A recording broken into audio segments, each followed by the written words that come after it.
버는 다양한 방법, 재테크 기사와 돈 되는 정보로 투자의 기준을 제시해주는 100분 머니쇼 시작합니다. 지난주 뉴욕 증시가 사상 최고치 이후 또 혼조세로 마감이 됐죠. 네, 지난주 고공행진을 했던 뉴욕 증시 막판 혼조세를 보이며 숨고르기에 나서는 모습입니다. 나스닥은 사흘째 사상 최고치를 이어갔고 다우지수는 사상 처음으로 4만 포인트 돌파를 눈앞에 두고 있습니다. 이번 주 증시 방향은 여전히 연준 행보에 달렸다고 볼 수 있는데 또 일각에서는 또 모스크바에서 벌어진 또 테러 사태가 또 어떤 식으로 또 시장 심리에 영향을 미칠지도 또 주목하는 양상입니다.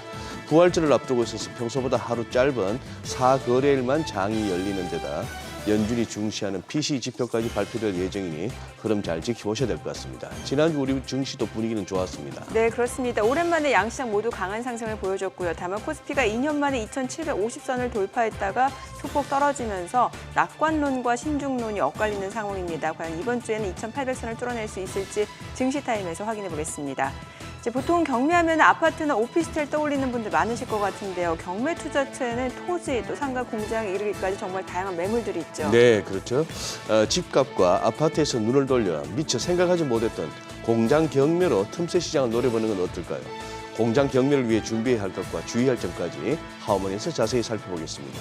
네, 지금 보고 계신 머니쇼 유튜브에서도 라이브로 시청 가능하니까요. 많은 시청 부탁드립니다. 그럼 먼저 빠르게 돌아가는 글로벌 증시 상황부터 정리해볼까요? 도지은 아나운서 소식 전해주시죠.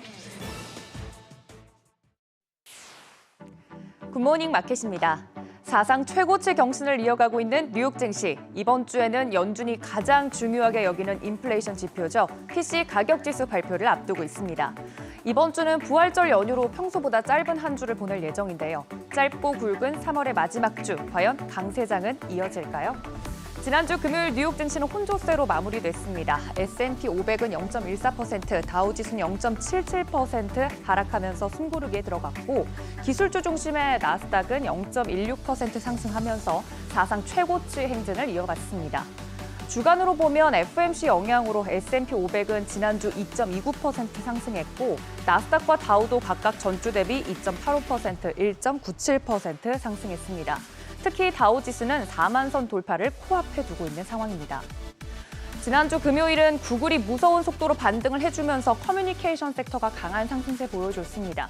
반면 국채금리가 박스권 상단에 걸쳐져 있어서 리츠 섹터 분위기는 좋지 않았습니다. 지도를 좀 더 펼쳐놓고 보면 시총 상위주들 중에서는 엔비디아와 구글의 상승세가 눈에 띄는데요. 엔비디아는 3%대, 구글은 2%대 각각 상승해줬고 참고로 실적 발표를 했던 나이키와 룰루레몬은 실적은 긍정적이었지만 앞으로 성장성이 우려된다는 분석에 주가가 급락했습니다. 스포츠웨어 산업을 대표하는 두 회사의 주가가 크게 하락하면서 미국 경제의 소비 둔화에 대한 걱정도 한켠에 자리하고 있습니다. 다우와 S&P 500은 숨을 고르는 양상이지만 시장은 비관론보다는 낙관론이 우세한 상황입니다.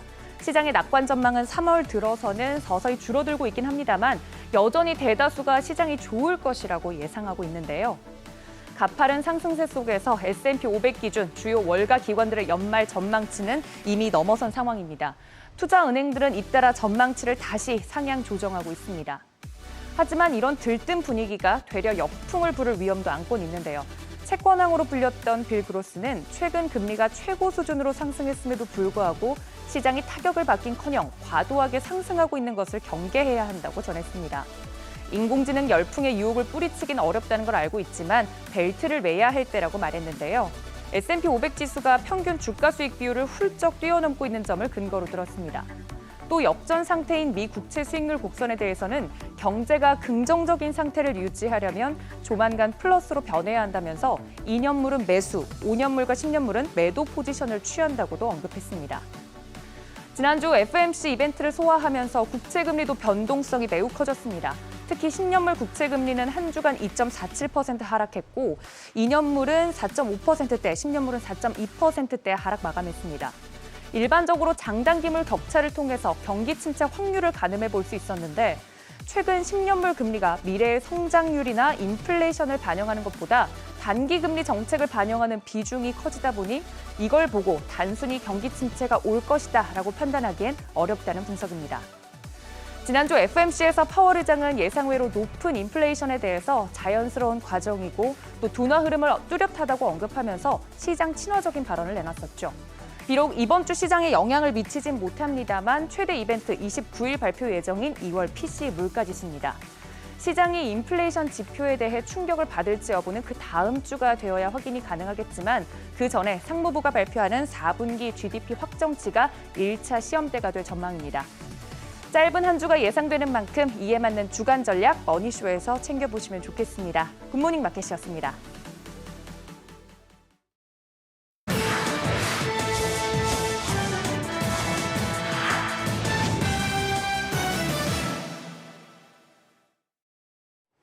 콧대 높던 애플이 중국 시장에서 고전을 맺지 못하자 결국 중국산 AI를 활용하는 방안까지 검토하고 나섰습니다. 현재 중국 최대 검색 엔진이자 AI 챗봇 어니봇을 내놓은 바이두와 접촉 중인 것으로 전해졌는데요. 중국 나날이 공략이 까다로워지고 있습니다. 특히 인공지능과 관련해 출시 전 규제 당국의 승인을 받아야 하는데 지금까지 합격 도장을 받은 40여 개 모델 모두 중국 업체가 개발한 제품이고요. 반면 오픈 AI의 챗 GPT, 구글의 제미나이 등 미국 모델들은 승인을 받지 못했습니다. 최근 애플은 안팎으로 속 시끄러운 소식들만 가득합니다. 이례적인 할인 전략에도 중국 내 아이폰 판매량은 곤두박질치고 있고 미국의 반독점 소송, 유럽 디지털 시장법 첫 타자 등 소식에 시총은 하루 만에 150조 원이 날아가기도 했는데요. 이 같은 악재와 더불어 연달아 진행해오던 프로젝트도 줄줄이 중단하고 있습니다.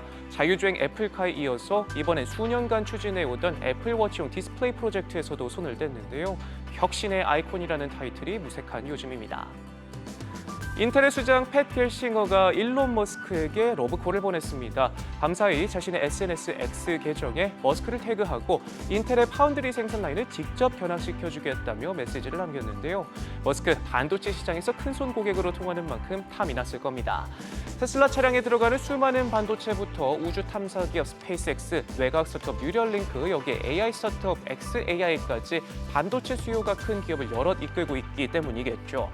미국으로부터 우리 돈 26조 원에 육박한 보조금을 챙기면서 전투 태세를 갖춘 인텔, 연일 대대적인 파운드리 홍보에 나서고 있습니다. CPU 시장에서 오랜 라이벌이었던 AMD를 포함해 누구의 반도체도 만들 수 있다고 반복해서 말하고 있고요. 자체 AI 반도체 생산을 고려하는 오픈 AI와도 접촉하고 있는데 잃어버린 왕자 탈환에 박차를 가는 모습입니다.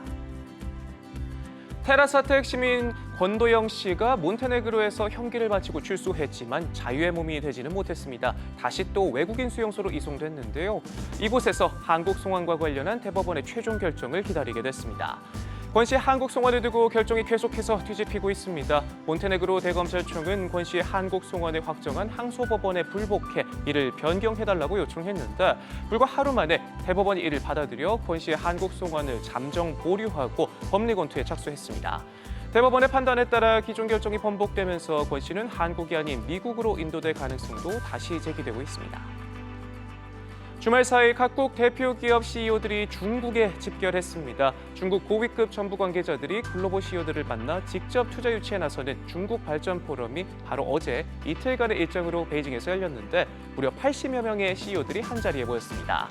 단골 손님 애플의 팀 쿡부터 미국 석유 공룡 엑슨모빌의 데런 우즈, 화이자의 엘버트 블라, AMD 리사 수가 자리했고 우리나라에선 SK하이닉스의 광로정 대표이사 사장이 참석했습니다. 중국은 급격히 빠져나가는 외국 자본을 붙잡기 위해 총력전을 펼치고 있는 상황입니다. 발전 포럼이 끝난 뒤에는 시진핑 국가주석까지 직접 나서 이들과 별도로 회동할 예정인데요. 중국의 3개의 공장으로 자리 잡게 된 데는 외국인 투자 덕분인데 올해 1월에서 2월 외국인 직접 투자 규모가 1년 전과 비교해 20% 가까이 급감하자 연실 러브콜을 보내며 돌파구 마련에 나서는 모습입니다. 지금까지 글로벌 비즈였습니다. 지난주 금요일 이슈가 있었던 업종 살펴보는 기업 이슈 시간입니다. 연 이틀 급등한 우리 시장은 금요일장에선 숨고르기에 돌입했죠. 양시장 모두 쉬어갔던 가운데 어떤 섹터가 주목받았는지 복귀해 보겠습니다. 엔비디아가 헬스케어 시장으로도 사업 범위를 확장하고 있습니다. 엔비디아는 최근 헬스케어 기업 히포크라테스 AI와 공동으로 의료 로봇을 개발했다고 하는데요.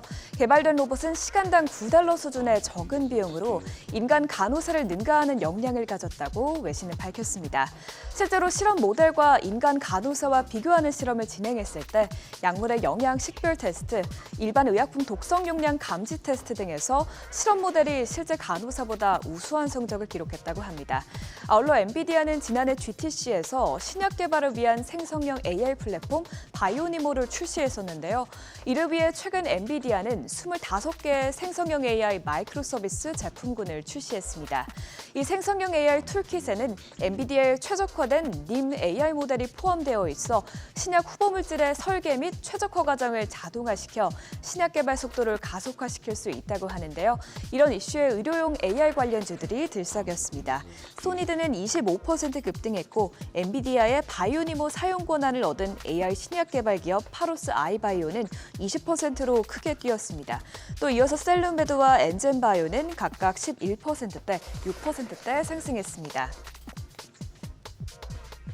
러시아와 우크라이나 전쟁이 한 차례 더 격화될 전망입니다.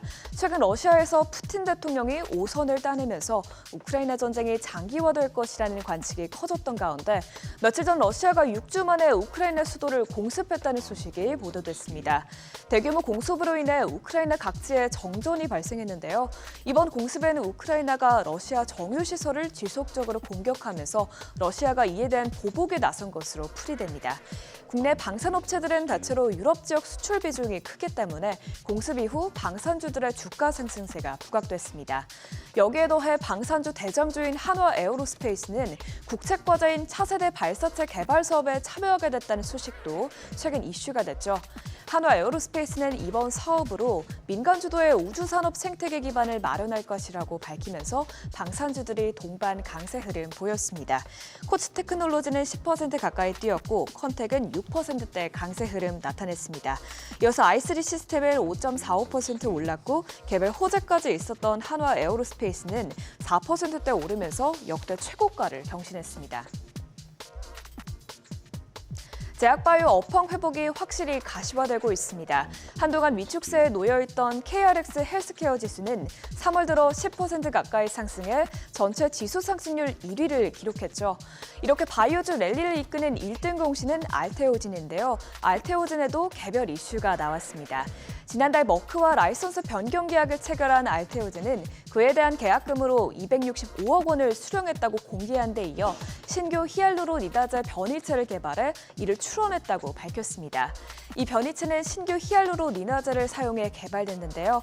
알테오진은 이번 PCT 출원을 통해 새로운 플랫폼 개발 가능성을 구축할 것이라고 전했습니다.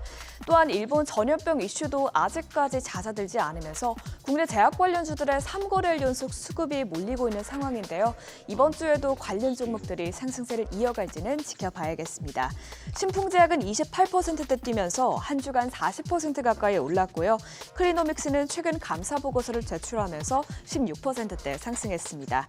또 큐라티스와 네이처셀은 각각 10%대, 8%대 올랐고 소식이 나온 알테오젠은 3.66% 상승세를 기록했습니다. 화장품주가 오랜만에 연일 상승세를 거듭하고 있습니다. 국내 화장품 수출액이 미국과 일본을 중심으로 해외에서 크게 증가하고 있다는 소식이 주가 상승세를 견인했는데요. 2023년 기준 화장품 수출 금액 증감률을 확인해보면 미국에서 수출액이 45%, 일본에서는 8%가량 증가했다고 합니다. 대중 수출은 감소하고 있지만 미국 수출액이 크게 늘어나면서 중국 시장 감소분을 상쇄하고 있는 현황입니다. 기업들의 매출 증가세도 뚜렷한데요. 지난해 다이소의 화장품 매출은 전년보다 85% 급증했고 CJ 올리브영의 매출은 40%가량 증가한 것으로 추정되고 있습니다. 이렇게 다이소와 올리브영의 강세에 세계 최대 화장품 편집숍 세포라도 한국 시장에서 결국 철수한다고 하는데요. 앞으로 화장품주들의 업황이 회복될지 지켜봐야겠습니다. 현대바이오와 코디는 각각 9.59%, 7.57% 올랐고요. 7년 만에 흑자 전환에 성공한 토니모리는 5.41% 상승했습니다. 이어서 코스메카 코리아는 3.33% 뛰었고 또 LG 생활건강은 신한투자증권이 목표가를 41만 원으로 높여 잡으면서 1.33% 상승 마감했습니다. 지금까지 금요일장 이슈 체크해봤습니다.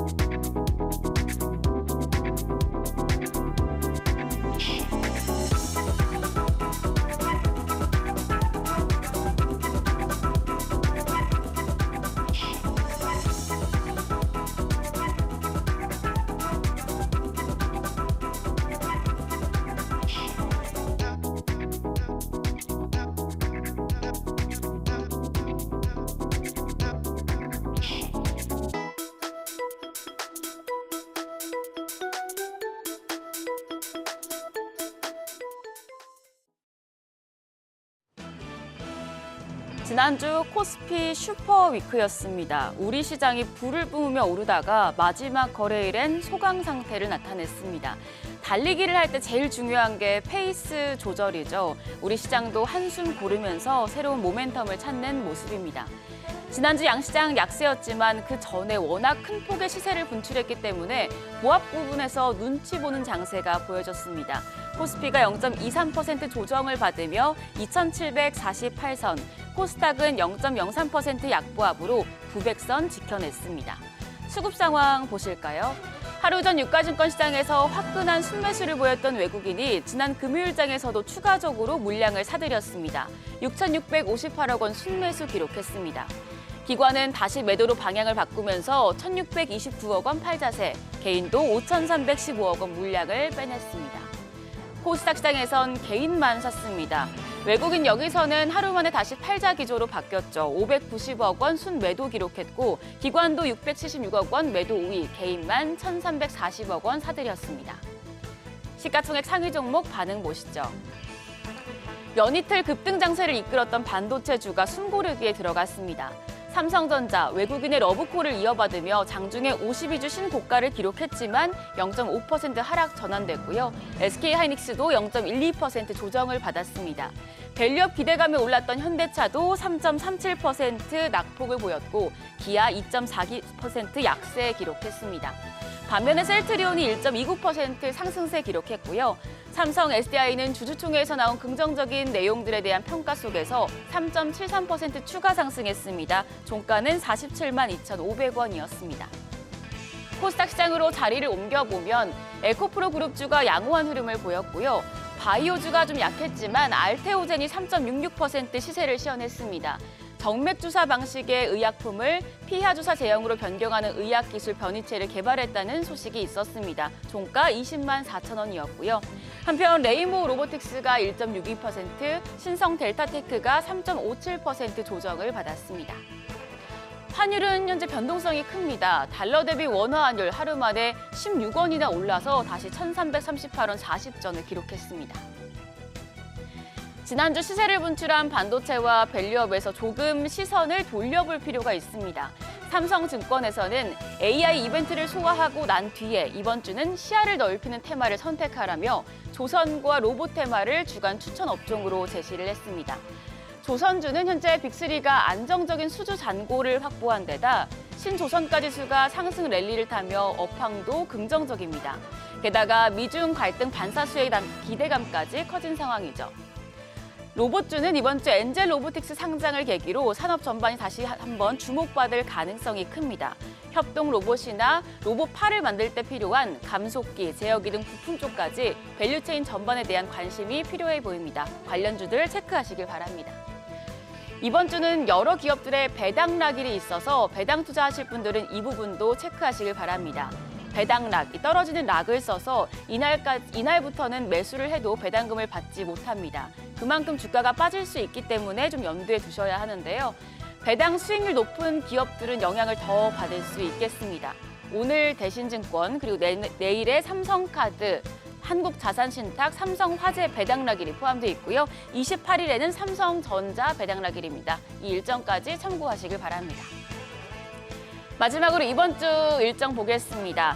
화요일 SKT를 시작으로 목요일에 KT와 LS, 금요일에 한국금융지주, 코리안리 등 기업들의 주주총회가 쭉 이어집니다. 올해는 기업들의 주주 환원에 대한 목소리가 그 어느 때보다 큰데 어떤 이야기들이 나올지 주목되고 있고요. 또 여러 섹터에 영향을 줄 이벤트들도 많이 산재해 있습니다. 크게 봤을 때는 반도체와 자동차, 엔터 업종의 모멘텀이 많겠습니다. 오늘은 반도체 연구자 포럼이 개최되고 바이오 컨퍼런스가 있고요. 엔터 쪽 이슈도 포함되어 있습니다. 내일이 중요한데요. 내일 AI 관련 내용을 다루는 mem콘 2024가 열리는데 삼성전자가 여기서 CXL 기술 청사진을 공개할 예정이라 반도체 테마단의 새로운 모멘텀이 될 수 있겠습니다. 엔젤 로보틱스도 상장을 하니 로봇주 흐름 확인이 필요합니다. 수요일엔 중국 디스플레이 제조사죠. BOE의 생산 라인 기공식, 목요일엔 샤오미의 첫 전기차 출시 등이 예정이 돼 있고요. 또 미국에서는 삼성전자 보조금 계획도 발표합니다. 금요일엔 뉴욕에서 오토쇼, 국제 오토쇼가 개최가 되는데 완성차 업체들이 주목받을 수 있겠습니다. 자, 우리 시장 2,740선에서 시작을 하는데 이번 주에 내친 김에 2,800까지 갈 수 있을지 기대해 보겠습니다. 여러 이슈들 꼼꼼하게 챙기면서 한 주 시작하시길 바랍니다. 지금까지 어제장 오늘장이었습니다.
네, 현재 시각 8시 22분 지나갑니다. 지금 보고 계신 머니쇼 유튜브에서 라이브로도 시청 가능하니까요. 많은 관심 부탁드립니다. 확실히 FOMC 이후 시장 분위기가 좀 많이 달라진 것 같네요. 예, 그렇습니다. 이제 뭐 우리 시장이 이제 제일 관건은 그 뭐 8만 원이라고 하는 그 숫자가 뭔지 삼성전자가 계속 지난주에도 뭐 79,900원까지는 또 찍고 이렇게 밀렸습니다만 바깥에서는 글쎄요. 지금 과연 어느 정도까지 이 지정학적 위기라는 것이 또 이렇게 시장을 흔들 수 있을지는 모르겠습니다만 러시아발 뉴스가 조금 신경이 쓰이긴 쓰입니다. 왜 굳이 이런 시기에 누가 했는지도 잘 모르는 갑자기 또 뜬금없이 IS가 우리가 했다라고 나오기도 하고 뭐 미국은 뭐 한 2, 3주 전부터 이렇게 그를 마치 알고 있었다는 듯이 사람들한테 미국인들한테 사람 많이 모이는데 가지 말아라고 알렸고 여러 가지 뭐 영화 같은 일들이 현실에서 너무 많이 벌어지고 있습니다. FOMC도 있었고 지난주 여러 가지 체크해볼 매크로 지표들이 많은데 오늘 또 귀한 분 오시네요. 네, 오늘 이베스트 투자증권 리테일 사업부 윤지호 대표님과 시장 이야기 나눠보겠습니다. 어서 오세요. 대표님. 네, 안녕하십니까? 예, 네. 한번 시장 한번 짚어주실 때가 된 것 같습니다. 저는 뭐 제가 짚을 들 수 있지는 잘 모르겠는데 예. 여하튼 분기말을 앞두고 있기 때문에 네. 하여튼 1분기가 굉장히 드라마틱했지 않습니까? 드라마틱하죠. 그렇죠. 좀 작년 상승 이후에 좀 부진했다가 예. 순식간에 회복하면서 이제는 고점을 넘어서는 좀 상승 기대도 굉장히 높아진 시점입니다. 그래서 이후에는 그럼 무엇을 주목해서 봐야 되는지 뭐 그런 논의를 오늘 좀 하는 시간으로 갖도록 하겠습니다. 네. 네, 최근 글로벌 증시 상황 어떻게 보셨나요? 지금 일본 같은 경우는 이제 18년 만에 금리 인상을 단행했고 네. 이제 FOMC 같은 경우 오히려 비둘기파적인 부분들이 좀 확인이 됐잖아요. 그러니까 일단 미국이 좋고 중국이 안 좋죠. 네. 미국에 좀 더 오픈되어 있는 국가들은 좋았고 중국의 오픈도가 높은 나라들은 부진했죠. 그럼 한국을 예를 들면 국내 지수만 보더라도 미국의 노출도가 높은 기업이나 산업은 상당히 주가가 좋았고요. 예. 반면에 중국의 노출도가 높은 기업들은 부진했다라고 볼 수가 있겠습니다. 그리고 그러다 보니까 글로벌 증시에서 한국 증시가 좀 뒤처져 있는 느낌을 받았는데 굉장히 최근에 속도를 내고 있습니다. 그 이유는 두 가지인데요. 예. 결국은 첫째는 우리나라 증시의 어제 고질적인 문제였던 그 밸류에 관한 문제들. 그래서 은행주가 약진하면서 그 지수 상승을 끌어올렸고 네. 또 하나 우리나라의 지수의 어떤 방향을 결정지었던 방금 전에 사회자분이 지적하셨던 삼성전자가 드디어 좀 움직이고 있나 이런 생각이 네. 드는 거죠. 결국 이 두 가지에 맞물려 가지고 지수가 좀 더 글로벌 증시 흐름을 쫓아가고 있는데 예. 여하튼 분명한 거는 여기서 질문 던져야 될 건 이건 것 같습니다. 그렇다면 앞서갔던 증시, 예를 들어서 미국 증시가 주춤하면 네. 한국 증시는 어떻게 될 것인가? 어허. 예. 아니면 미국 증시가 주춤해도 최근에 상반기 1분기에 진행되었던 한국 증시의 어떤 자체적인 힘 때문에 미국 증시가 부진해도 한국 증시는 올라갈 것이냐. 아마 이거에 대해서 굉장히 다양한 시각차가 드러나고 있는 것으로 저는 알고 있습니다. 예. 다양한 시각차라는 것이 지금 뭐 월가만 하더라도 네. 이제 뭐 낙관론하고 비관론이 막 부딪히는 양상입니다. 예. 예를 들면 뭐 모건 스탠리 여기서 한 뭐 두 자릿수 한 13% 정도 하락. 소시에티 제너럴은 뭐 또 S&P 500을 갖다가 지금 S&P 500이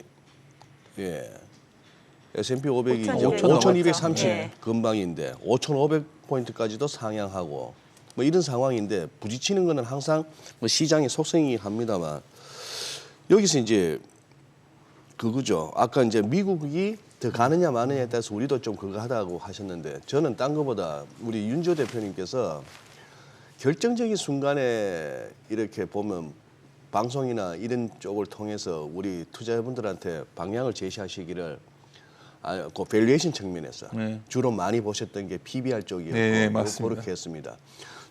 지난번 나오신 이후로 우리 국내 증시의 밸류에이션 측면에서 어떻습니까? 굉장히 중요한 본론을 딱 지적을 네, 하셨는데 네. 첫째 방금 전에 S&P 500 그래프를 보니까 옛날 생각이 납니다. 옛날 그래서 생각. 2018년에 예. 이제 코스피가 더 높았었습니다. 2018년에는 코스피가 2,800 갔었거든요. 당시에 S&P 500이 한 2,700 정도 있었을 거예요. 그러네요. 그렇죠. 근데 예. 그 기간 동안 S&P 500은 5,000을 넘어갔는데 예. 왜 한국 증시는 아직까지 2,700일까? 예. 이거에 아마 질문에 대한 답이 될 것 같습니다. 이유는 아주 심플합니다. 한국 증시는 그 밸류가 올라오려면 결국 주주 환원이 확대돼서 ROE가 올라가야 되겠죠. ROE가. 그렇죠. 네. 근데 지금까지는 한국 주식은 ROE 개선에 대한 어떤 기대 수준은 매우 낮았습니다. 예. 왜 그러냐면 한국의 잠재 성장률이 떨어지니까 한국의 기업이익은 계속해서 추정치가 내려왔었거든요. 근데 자본은 계속 늘어나니까 ROE 내려오죠. 예를 들어서 삼성전자가 왜 예전 같지 않냐 물어보면 항상 하는 말은 삼성전자가 옛날에는 예. ROE가 20%가 넘었었어요. 어느 날 15% 내려오더니 이제 한 2년간 10% 내로 왔다 갔다 했거든요. 삼성전자가. 예. 예. 그러다 보니까 전반적으로 PBR을 우리가 높게 줄 수가 없었죠. 예를 들어서 2,750이라는 숫자는 현재 PBR 한 배입니다. 이론적으로 PBR이 한 배를 넘었으려면 ROE가 10% 넘어야겠죠. 근데 지금 현재 한국 증시 ROE 레벨이 제 생각에 9%도 미만에 있는 걸로 알고 있거든요. 지금 그렇다면 지금의 2,750의 의미는 뭐냐? 앞으로 ROE가 좋아질 것을 반영하고 있는 겁니다. 근데 ROE가 왜 좋아질 걸 보냐면 첫 번째는 최근에 반도체를 비롯한 수출주들의 실적이 좋아지니까 분자인 이익 쪽에서는 좋아지지 않을까? 이 기대가 좀 있고요. 근데 더 큰 거는 사실 그거는 항상 사이클적으로 순으로 나왔었죠. 예. 근데 지금은 현재는 한국 내에서 한국의 증시 주주 환원 인식이 바뀌었나? 정말 놀라운 사건이 1분기에 제가 보기엔 다른 종목이 아닙니다. 은행주였습니다. 은행 예. 예. 금융주가 이렇게 올라올 거라고는 정말 아무도 생각 못했죠. 예. 그러니까 1분기에 올라온 걸 잘 보시면 물론 성장주도 좋았지만 소위 가치주, 채권형 투자였던 소위 은행주들의 약진이 두드러졌거든요. 네. 변한 거 없습니다. 정부는 네. 여전히 규제를 하고 있고 다만 주주 환원 인식이 제고됐기 때문에 배당 성향이 올라올 것이다. 그 힘으로 여기까지 올라온 건데 그렇다면 어쩌면 우리 증시의 이후에 우리가 그 아까 처음에 S&P 500에 비해서 매우 뒤져졌던 힘이 결국 주주 환원 인식 차이인데 우리 증시가 여기서 더 올랐으려면 결국 은행주의 흐름이 여기서 한번 더 레벨업 된다면 이러한 기대가 반영돼야겠죠. 근데 여기서 궁금한 거는 결국 배당입니다. 현재 주가가 올라온 만큼 배당 수익률은 떨어지겠죠, 지금. 그래서 현상 배당 수익률이 떨어지면 금리에 못 미치는 수익률이 나오면 아마도 가치 투자자는 그거를 둘을 비교하는 시점에 올 가능성이 높은데 저는 아까 이제 장기적인 전망을 봤을 때 상단을 크게 못 연 이유 중에 하나가 일단 우리 증시가 이 부분에 있어서 아직까지 상단을 크게 열기에는 주주 환원의 정도가 크지 않다 이렇게 보고 있습니다. 그러니 그 ROE가 쉽게 생각해서 네. 이 분모 분자에서 위에 있는 분자를 갖다가 네. 이익이라 보면 될 것 같고 맞습니다. 분모를 갖다가 자본이라 보면 그 기업의 자본이라 보면 될 것 같은데. 그렇죠. 그러니까 얼마나 내가 투하된 자본을 네. 갖고 돈을 많이 버냐인데 예. 예를 들어서 삼성전자가 왜 최근에 글로벌에서 좀 부진했냐면 네. 미국의 빅테크 기업들은 자본을 많이 건드렸거든요. 자본을 줄여가지고 애플 같은 게 대표적이죠. 예. 자사주를 사서 소각하니까 분모가 줄어드니까 ROE가 올라갔던 거고. 그러니까요. 또 엔비디아는 분자가 강했던 거죠. 예. 엔비디아의 상승의 대다수는 EPS 성장이 설명하는 거거든요. 네. 그러니까 우리나라의 기업들이 이 둘 중에 하나를 갖고 있어야 되는데 이익 성장은 과거와 같지 않고 예를 들어서 삼성전자를 예를 들면은 한 20%, 15% 나왔었거든요. ROE가. 네. 근데 이제 10% 깨졌단 말이 많아요. 아하. 그러다 보니까 그 내려왔는데 그렇다면 삼성전자가 그만큼 배당을 높이거나 자사주를 매입해서 소각을 했냐? 그렇지는 않았거든요. 그러니까 이 차이를 과연 이번에 변할 것이냐? 분명히 긍정적 기대는 생겼습니다. 정부가 굉장히 강한 그 자본시장 정책의 변화를 가지겠다는 화두를 던졌고 시장 그걸 화답했죠. 근데 여기서 이제 또 나와야 되는 건 기업이 참여를 해야 되는데요. 네. 참여할 체력이 되냐가 첫 번째 질문이어야 되고 체력이 되느냐. 돈이 있어야겠죠. 네. 예를 들어서 일본과 많이 비교를 하는데 일본은 순연금 보유 기업이 한 35%, 36% 됩니다. 전체 기업 중에. 저평가 기업 순연금 보유한. 한국은 일본은 한 70% 되고 한국이 한 30%대입니다. 2배 차이가 나는 거죠. 예. 그러니까 일본은 주주들에게 돌려줄 여력들이 좀 있었던 기업이 많은데 한국은 그에 못지 그만큼 나오질 않고 있고요. 더 큰 문제는 한국 같은 경우에는 현재 상법 개정이나 지원책 같은 마련이 좀 부족하거든요. 예를 들어서 아마 우리가 배당 수익하면 떠오르는 게 뭡니까? 배당을 돈이 많은 사람이라면 만약 한국 같은 경우에는 분리과세가 안 되면은 아마 배당 투자에 나서지 않을 거예요. 그렇죠. 그러니까 이런 세법 개정이라든가 상법 개정이 뒤따라야지 결국은 어쩌면 이 현재 기대하고 있는 ROE 개선에 대한 기대치가 좀 구체화되겠죠. 아마 5월이나 6월이 되면 이게 좀 더 구체화될 것을 전제로 해서 지금 시장을 움직이고 있다. 그 증거가 뭐냐면 최근에 보면 유틸리티 산업이라든가 은행주가 움직이는 그 배경이 있기 때문에 아마 시장을 이끄는 주도주가 뭐냐 물어본다면 한국 증시에서는 사실 올해 1분기에 바로 이러한 밸류업 관련된 기업들이었다. 그래서 이것들이 어느 정도 확장하냐가 매우 중요한 어떤 증시를 판정하는 기준이 아닐까 이렇게 판단하고 있습니다. 지금 중요한 말씀하셨네요. 배당 수익을 받아서 분리과세가 되는가 하고 그게 또 지금 대표님 말씀하시는 이제 종합소득세로 해서 한 번 더 또 세게 맞을 거 그걸 말씀하시는 거 아닙니까? 우리나라가 사실 이거 제가 이제 일본에 이제 얼마 전에 여행을 갔었는데 뭐 일본 여행 가서 일본어 할지도 모르는 서점에 들립니다. 근데 이제 주식 서적, 투자 관련 서적을 가면 영어로 니사라는 책이 엄청 많습니다. 니사. 그러니까 니사 하면 우리가 처음 듣는 것 같죠. 근데 ISA는 많이 들어보지 않으셨습니까? ISA? 네네. 그렇죠. 인디비저 개인 계좌잖아요. 네네네. 근데 ISA에다 니폰자 붙인 게 니폰자 니사입니다. 붙인 거. 근데 일본 같은 그렇죠. 그러니까 일본은 일단 우리와 최근에 보면 일본은 굉장히 약진했어요. 니케이가 4만이 넘어갔습니다. 그러니까요. 대표님 MC님 기억나십니까? 니케이가 과거에 제 기로는 1989년인가 38,900인가 3만 9천 근방에서 일본 자빠졌죠. 버블의 정점 얘기할 때 항상 그 그림을 쓰기 때문에 기억을 합니다. 그래서 4만은 못 넘어갔었거든요. 이제 4만을 극복했습니다. 네네. 거의 35년 만입니다. 이제 겨우 본전한 지 지수가. 두 가지 힘이죠. 이제 우리와 다르게 일본은 이익 개선이 뚜렷합니다. 수출 기업들의. 바로 엔화가 약세면서 수출에 약진 기업이 있었죠. 상당히 우리 기업은 그에 대한 부진한 흐름이 있었고요. 근데 더 컸던 거는 결국 일본에서 소위 한국에서 여기서 카피했던 2024년에 시작했던 도쿄 거래소의 기업 가치 제고 방안이었어요. 근데 거기에 보면 그것만 있었던 게 아니라 아까 말했던 니사 같은 곳에 엄청난 비과세 혜택을 줬습니다. 그러니까 많은 일본의 자금, 국내 자금들이 우리나라 주식을 사자.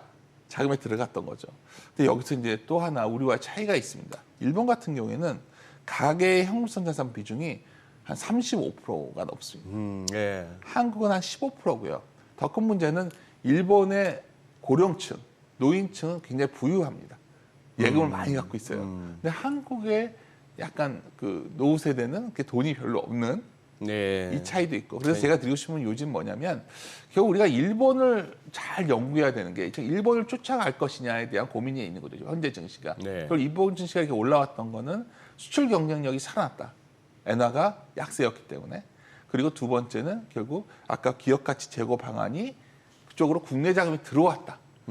근데 최근에 좀 그래도 긍정적 기대가 높이는 이유는 국내 증시로의 예수금도 늘고 있고 신용 잔고도 늘고 있거든요. 그러면 국내 투자자들 좀 관심을 갖고 있고 또 누가 뭐래도 5월 이후에 정말 현 정부에서 그 정책 전환을 줘서 결국 그 상법 개정하고 세법 개정을 해준다면 분명히 이거는 또 하나의 힘이 돼줄 겁니다. 예. 근데 아직은 뭐 그러한 기대까지 앞당겨서 땡기고 있는 상황이기 때문에 주식시장이 마냥 무조건 긍정적 기대만으로 올라가기에는 좀 한계가 있지 않을까 이렇게 좀 보고 있습니다. 저는 뭐 개인적으로 예를 들어서 뭐 메타나 애플 뭐 할 것 없이 미국의 네. 주요 빅테크 기업들이 돈 잘 벌면서 네. 돈 버는 족족 또 이렇게 자사주 매입 계획 밝히고 이렇게 해서 주가 끌고 오려고 하는 걸 다소 조금 이렇게 부정적으로 봤는데 요즘 제 뷰가 달라지는 것이 아 저러니까 저쪽은 돈이 가는구나 싶은 거예요. 이제 그 주식을 사고 싶어지는 거죠. 사회자님이 굉장히 중요한 지적을 하셨는데 왜 미국이 이렇게 강할까? 글쎄. 모두가 궁금한 네. 거죠. 네. 그러니까 첫 번째 이유는 누가 보면 M7으로 대표되는 미국의 성장 기업은 ROE가 어마어마하게 높습니다. 예. 그러니까 금리가 아무리 높아도 그 이상의 성장이 나온다면 네. 그리고 그 영향이 전 세계적으로 퍼지고 있는 상황이죠. 우리가 미래 가치를 땡겨오는 거죠. 지금 현재 미국은 네. 엔비디아의 미래가 얼마나 커질 거야. 거기다 EPS도 뒤따라서 계속 빠르게 올라오니까. 예. 하지만 밸류에이션만 놓고 보면 결국 싸지 않습니다. 그러면 결국 우리 증시와의 차이 뭐냐면 미국에 돈이 들어오고 있다는 거예요. 지금 방금 전에 네. 사회자님 네. 말씀하신 것처럼 뭐 멀리 찾을 필요 없습니다. 국내에서 유행하는 말 중에 하나가 아 내가 이민을 못 가면 투자라도 이민 가자. 이민을 못 가면 투자라도 이민하죠. 그렇죠. 그래서 최근 보면 미국 주식의 투자 그리고 배당 투자도 미국 ETF 투자를 많이들 하시더라고요. 근데 이게 왜 그럴까요? 여기 굉장히 연준의 뭐 음모론까지는 아니지만 무서운 어떤 전략이 있는 것 같습니다. 달러를 굉장히 강하게 유지하고 있다는 거죠. 그러네요. 이제 그렇죠. 거대 담론으로 조세 넘어갑니다. 성명이 안 되죠. 지금 현재 원달러 환율이 예. 1,300원이 안 깨집니다. 그러니까 달러 강세는 예. 아주 구조적으로 잡혀 있는 거예요. 예. 그래서 결국 뭐 이런 생각이 든 거죠. 방금 전에 이 금리를 어떻게 견뎠지? 돈이 들어온다 미국으로 계속 미국 경제로. 그래서 아마도 우리나라 해외 투자가 늘어나는 것처럼 돈이 들어왔는데 어쩌면 장기적으로 봤을 때 굉장히 궁금하고 시장에서 이제 앞으로 주목해야 될 변수 중에 하나가 누가 뭐래도 일본의 중앙은행이 드디어 움직였다는 거죠. 그리고 여기서 엔화가 좀 강세로 간다면 네. 달러 강세로 인한 어떤 소위 성장을 프리미엄을 주는 그 자금이 좀 주춤할 수 있는 거죠. 네. 더 쉽게 말씀드리면 일본의 엔화 자금은 전 세계의 어떤 성장 자금들의 근원이 되는 자금 중에 하나거든요. 네. 엔캐리 예. 자금이죠. 근데 이것들이 재밌었던 거는 이번 주에 일본 중앙은행이 드디어 액션을 취했음에도 불구하고 엔달러를 딱 봤더니 150 이상에서 전혀 움직임이 없습니다. 그러니까 시장에서 생각한 거는 야 이거 뭐 과연 달러 강세가 주춤해지겠는가. 근데 반대로 말하면 모든 것이 영원히 지속되지는 않거든요. 네. 계속 테스트를 하겠죠 지금. 그래서 여기서 이제 결국 우리가 거대 담론인 금리 문제로 돌아가는데 네. 이번에 파월 연설에서 굉장히 흥미로운 단어가 나왔죠. 앞으로 범피로드. 예. 그 울퉁불퉁한 길이 있더라도 나는 연연하지 않겠다. 이거 다른 말로 하면 금리 잘 안 내려간다는 얘기한 겁니다. 그렇지 않나? 금리가 잘 안 내려갈 걸 얘기한 거죠. 금리, 정책 금리요? 그쵸. 시장 금리? 정책 금리도 정책 안 금리를? 내려가고 금리도 어느 정도 수준 좀 있겠지 않나 생각이 드는 거죠. 음.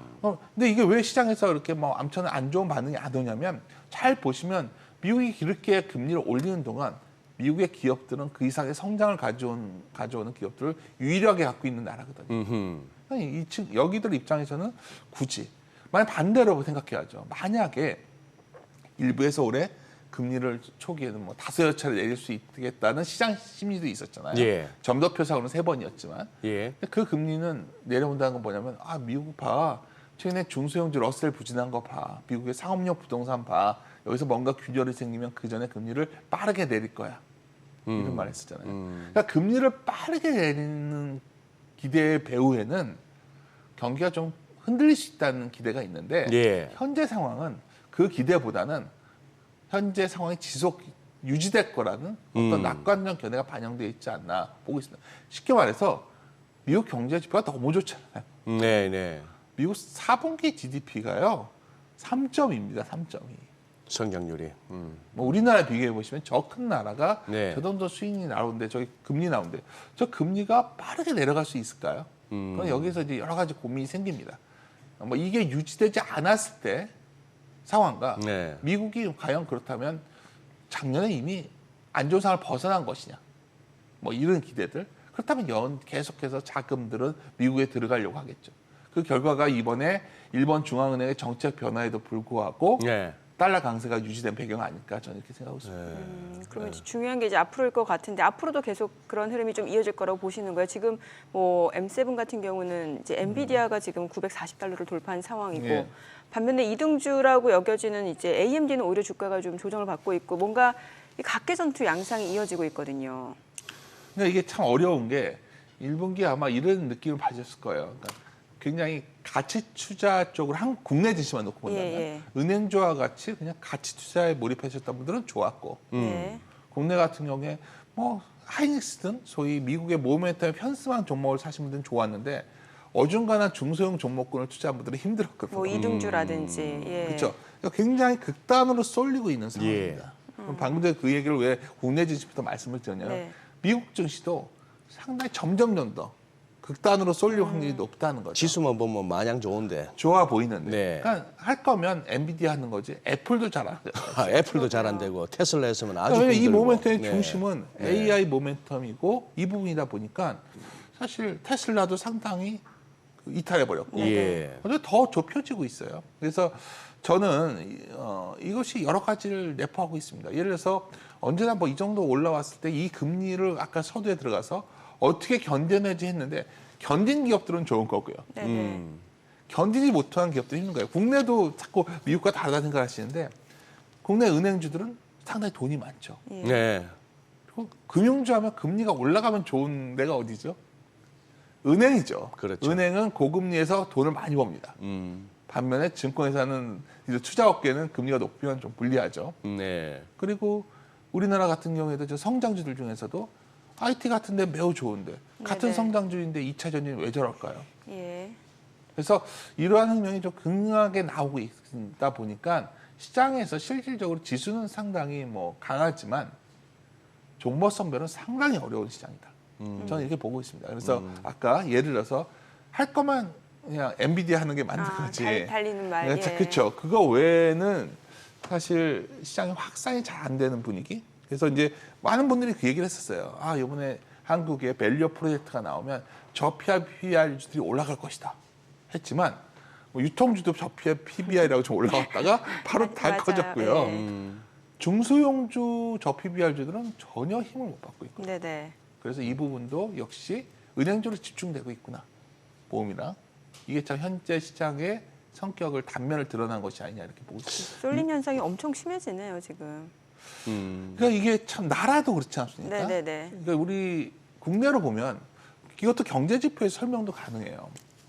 수출 증가율이 예. 작년 11월 이후에 계속 두 자릿수 성장이 나오고 있습니다. 예. 근데 안을 봤더니 반도체 좋고요. 예. 조선이 엄청 좋습니다. 이런 것들은 계속 이 섹터들이 되겠죠. 최근 조선주도 굉장히 약진하고 있거든요.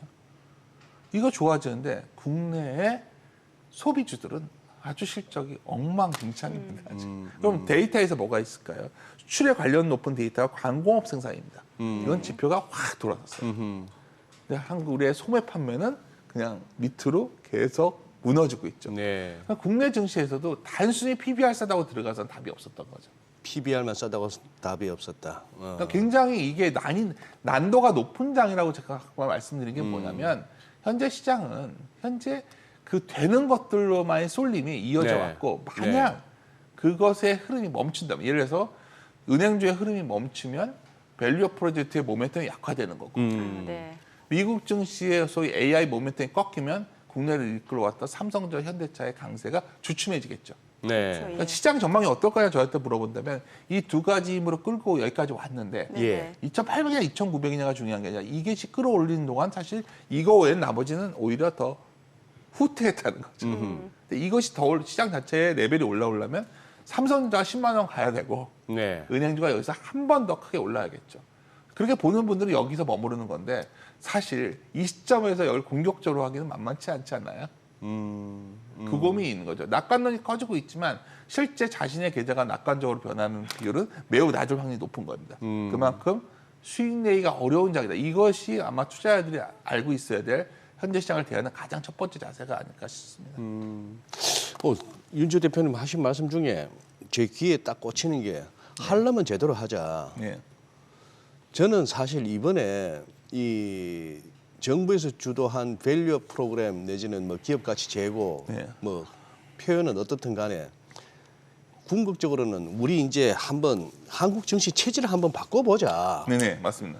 맨날 그 윤 대표님 특히 그거 자주 보여주시는 차트 중에 그 PBR 개념으로 1만 조금 올라가서 1.1만 가면 무너지고 맞습니다. 0.8쯤 가면은 사도 괜찮고 늘 고나물이 고밥이에요.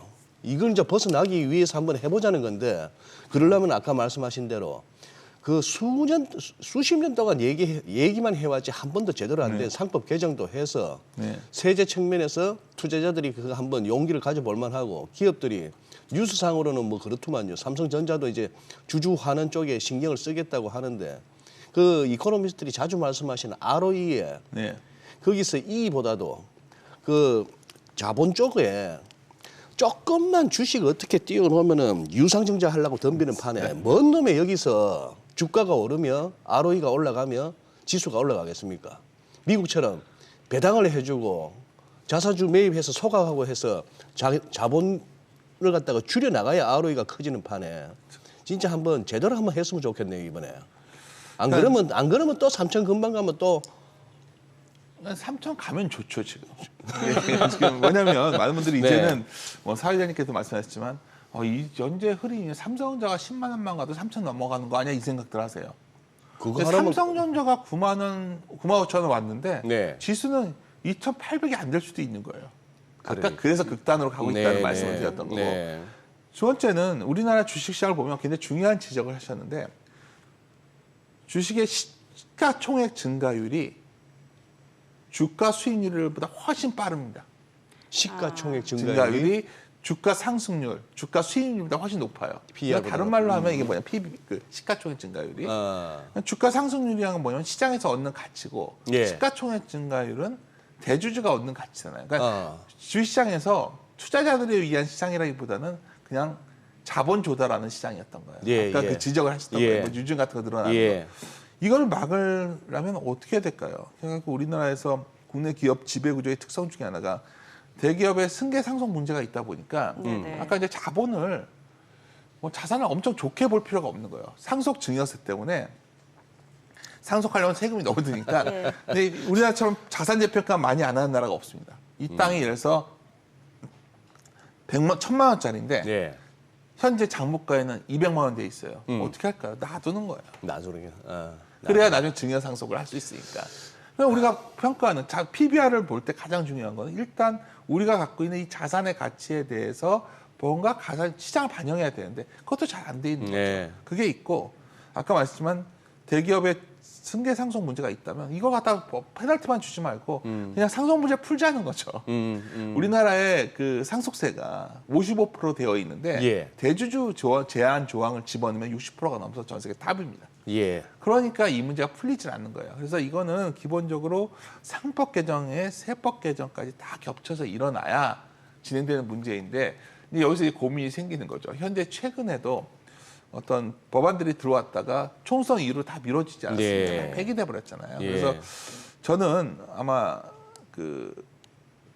올해 아주 이 부분에 있어 무조건 낙관적으로 안 보는 이유는 결국 이건 정치 쟁점에 관련돼 있다는 겁니다. 사실 이 문제는 누구 어떤 가치를 주냐의 문제인데 결국 주식시장에서 지금까지 관행을 봤을 때 한국 정서상 그 오너들에게 뭔가 혜택을 가서 줄 수도 없고 이런 문제를 감안한다면 저는 오히려 올해 상반기가 지나고 나면 이 밸류업 프로젝트의 힘이 선반영시키고 좀 주춤해지지 않을까. 오히려 그렇게 보십니다. 그렇죠. 그래서 사실 이 문제가 그냥 단순하게 그냥 기업들이 스스로 뭔가 스스로 역할을 해야 되는 거잖아요.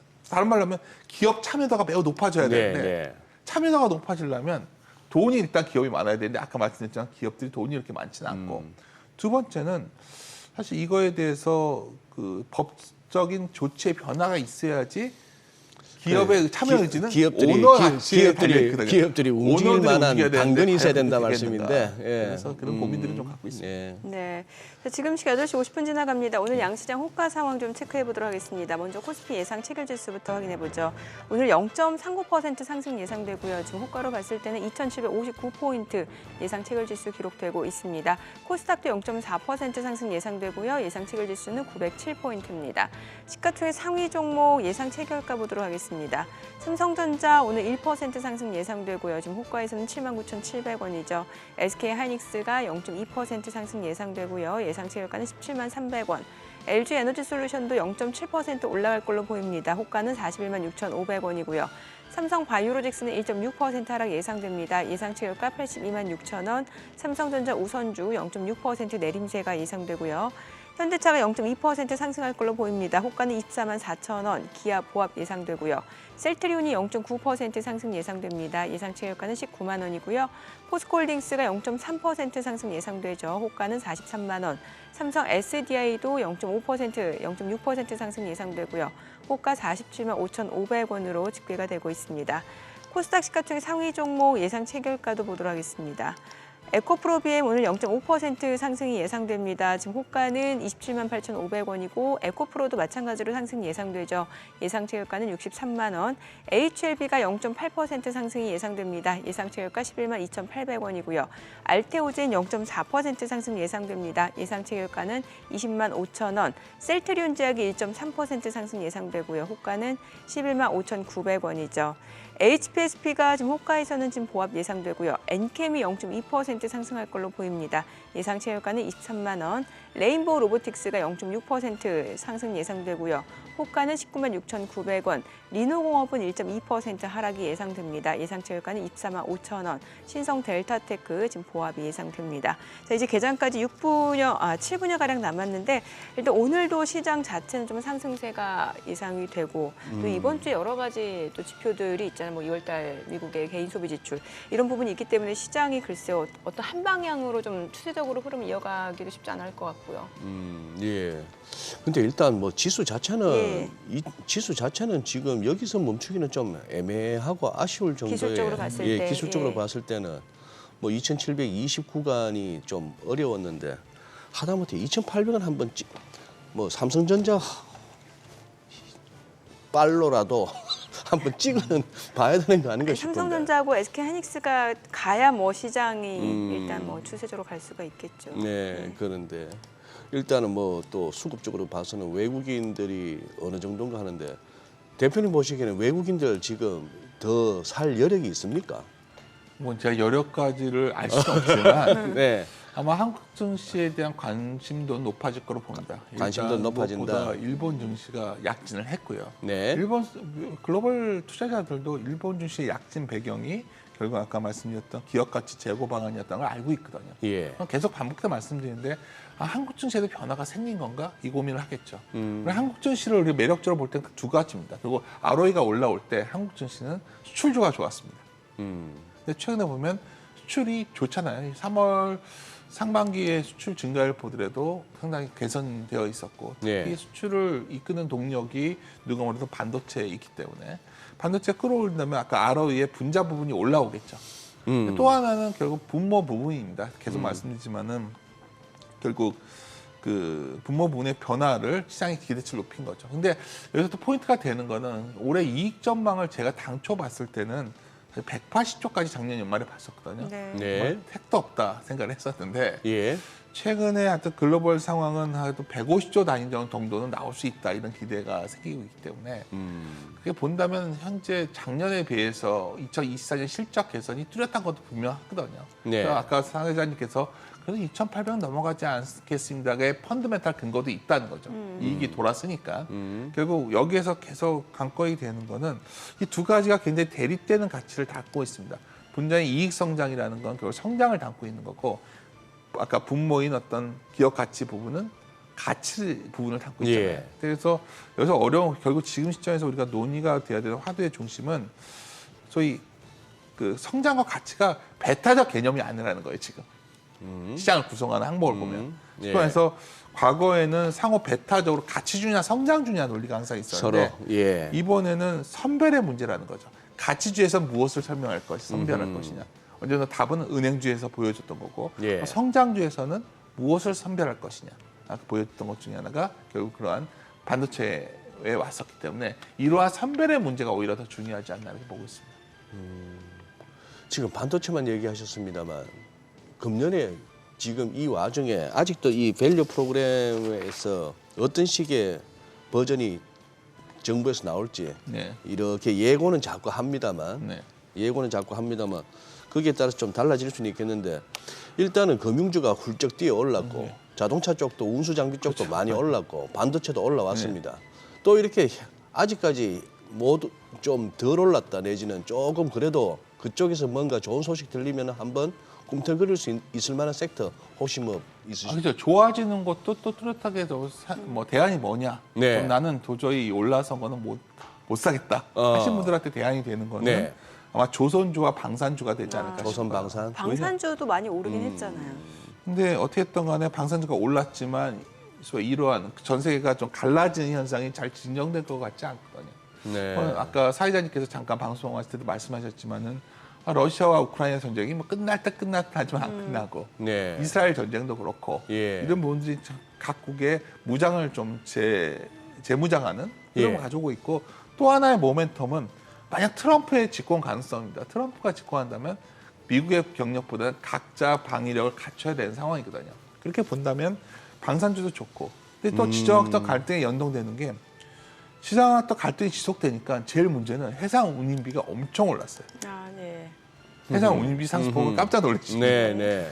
그리고 누가 뭐래도 EU나 IMO는 소위 환경 문제를 이어가고 있어요. 예. 친환경 선박가 너무 환경 문제가 심각하니까 그러다 보니까 우리가 참 조선이 좋아질 가능성이 높았는데 문제는 중국이었잖아요. 예.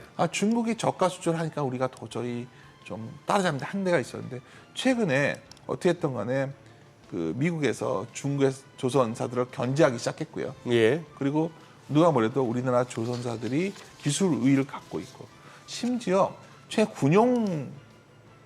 군용 저희 함정의 수요도 늘고 있습니다. 수주가. 그 정도로 조선 쪽이 좋아지고 있기 때문에 아까 저는 소위 고마진 선들이 늘어난다면 저가 수주가 빠져나간 조선 업종은 올해 연간으로 봤을 때 매우 매력적이라 보고 있고 아까 방산 같은 경우에도 방산은 테마주였다면 이제는 숫자가 나오는 아하. 소위 단계로 진화되고 있다. 왜냐하면 방산 국방비 지출이 전 세계에서 다 늘고 있기 때문에. 예. 그래서 당연히 가장 탑 티어에 있는 거는 아까 말했던 성장이 있는 반도체 쪽에 뭐 예. 하이닉스를 비롯되는 그 예. 주식들이 있고 가치주에는 은행주와 아까 말했던 자동차가 있다면 그 다음에 나는 그건 좀 부담스럽다면 조선주와 방산 정도가 또 대안이 되지 않을까 이렇게 판단하고 있습니다. 우리가 대표님 어떻게 보면 가장 많은 개인 투자자들이 들고 고민하고 계실지도 모르는 업종이면서도 방송에서는 가장 또 이렇게 언급이 잘 안 되는 섹터가 2차 전지입니다. 네네. 그 부분은 어떻게 말씀하실 수 있겠어요?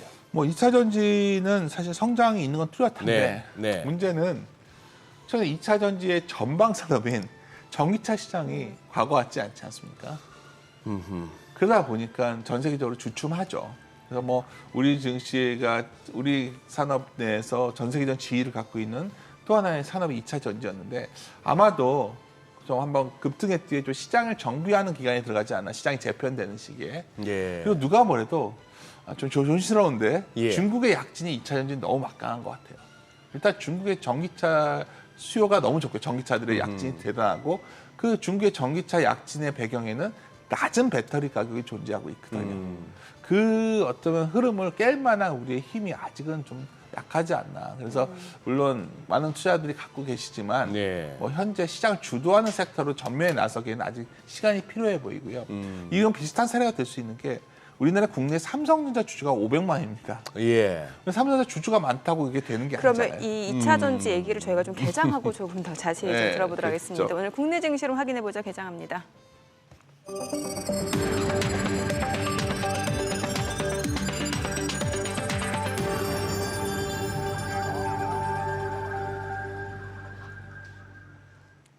3월 25일 월요일 국내 증시 개장했습니다. 지난주 FOMC 이후 지금 미국 같은 경우 사상 최고치를 기록하고 있는 상황이고 주말에 약간 혼조세를 보이긴 했습니다만 다우지수도 사상 처음으로 4만 선 돌파를 눈앞에 두고 있는 상황입니다. S&P 500 지금 5,200선을 넘어섰고요. 나스닥도 계속해서 사상 최고치를 경신하고 있는 가운데 일본 증시도 이미 4만 선을 넘어선 상황입니다.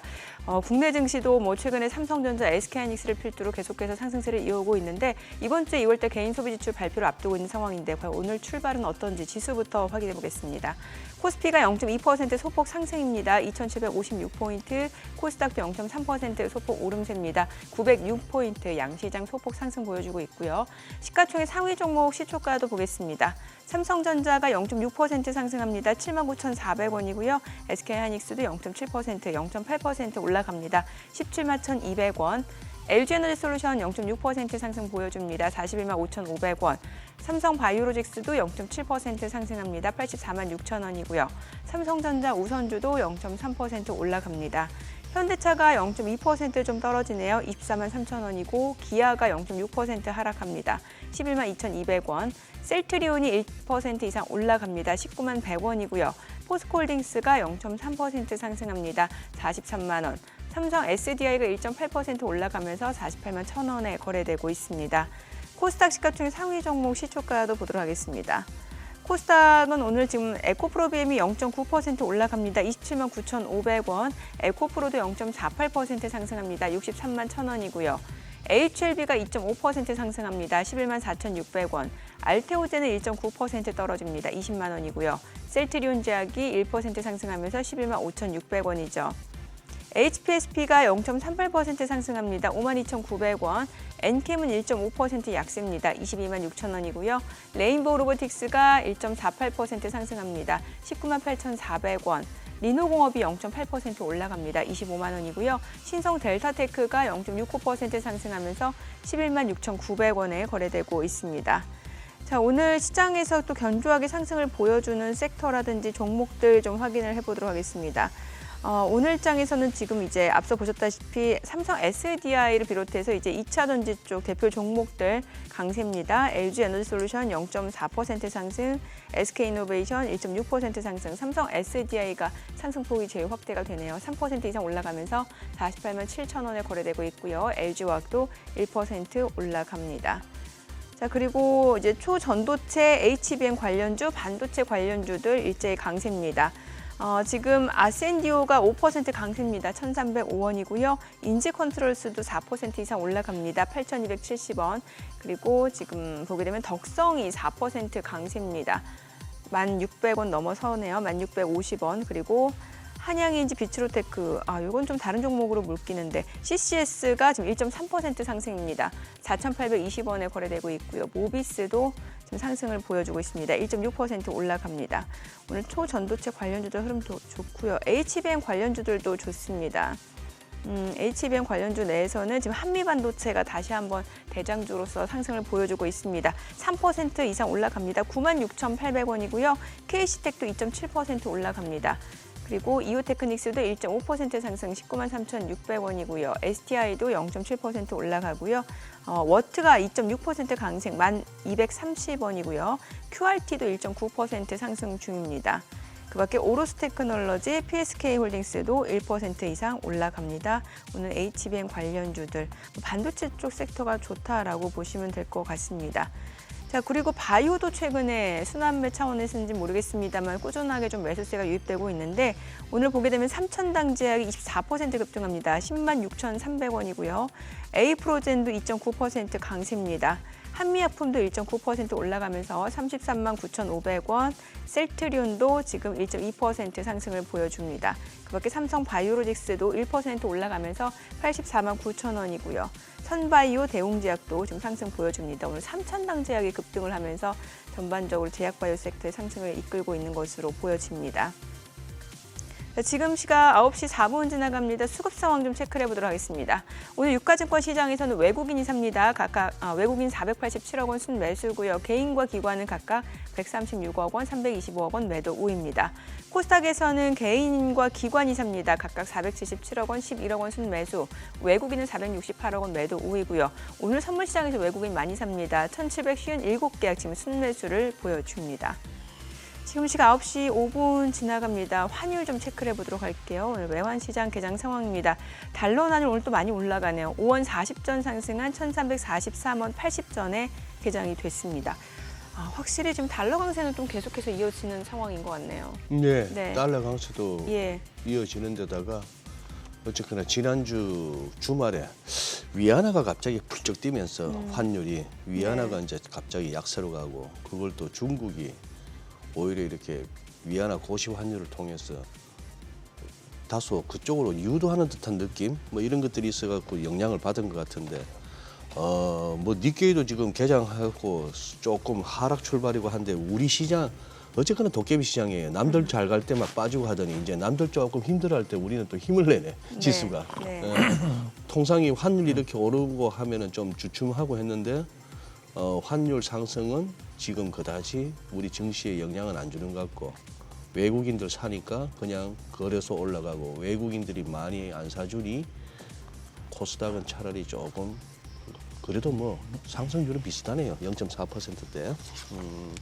이래저래 좀 더 가는 흐름 같긴 합니다만 지금 대표님 우리 저기 리테일 사업부 쪽이시니까 네. 그러면은 우리 지금 최근에 여의도에 이제 증권업계 자산운용업계를 통해서 이렇게 간접 투자하시는 우리 개인 투자자분들의 최근 이렇게 수익률은 어떻습니까 전반적으로? 그러니까 아까 말씀드린 무엇을 선택하냐에 따라 굉장히 다르죠. 무엇을 선택하냐? 배당형 펀드라든가 네. 가치주 펀드 수익률은 굉장히 약진했습니다. 배당주나 가치주나? 그렇죠. 은행주가 올라왔으니까 네네. 펀드 포트폴리오 네. 구성을 보면 상당히 그쪽 비중이 높을 수밖에 예. 없어요. 은행, 보험, 그리고 오늘 아침에도 공시 나왔지만 메리츠 같은 경우에도 굉장히 주주우선 정책을 쓰고 있잖아요. 예. 그런 것들은 밸류가 상당히 강하게 올라왔으니까 그쪽이 좋고 또 하나는 어쩌면 성장주 중에서 그 비중이 좀 높은 곳들도 해당되죠. 예를 들어 반도체나 이쪽으로. 그래서 제가 보면 기관들의 투자인 수익률은 나쁘지 않은 것 같고요. 네. 오히려 저는 기관성 자금은 상당히 괜찮은 편인데 반대로 제가 맡고 있는 리테일 부분들의 어떤 개인 투자들의 수익률은 그렇게 뛰어나진 않다. 오히려 그냥 중소형주 익스포저가 높다 보니까 그렇죠. 그러니까 이게 여러 가지 얘기가 될 수 있는데 결국 우리가 아까 밸류업 같은 경우에도 결국 조건 중에 하나가 지배주주가 견제가 가능해야 되거든요. 견제가 가능하려면 뭐가 있냐면 기관 외국인 지분이 꽤 돼야 돼요.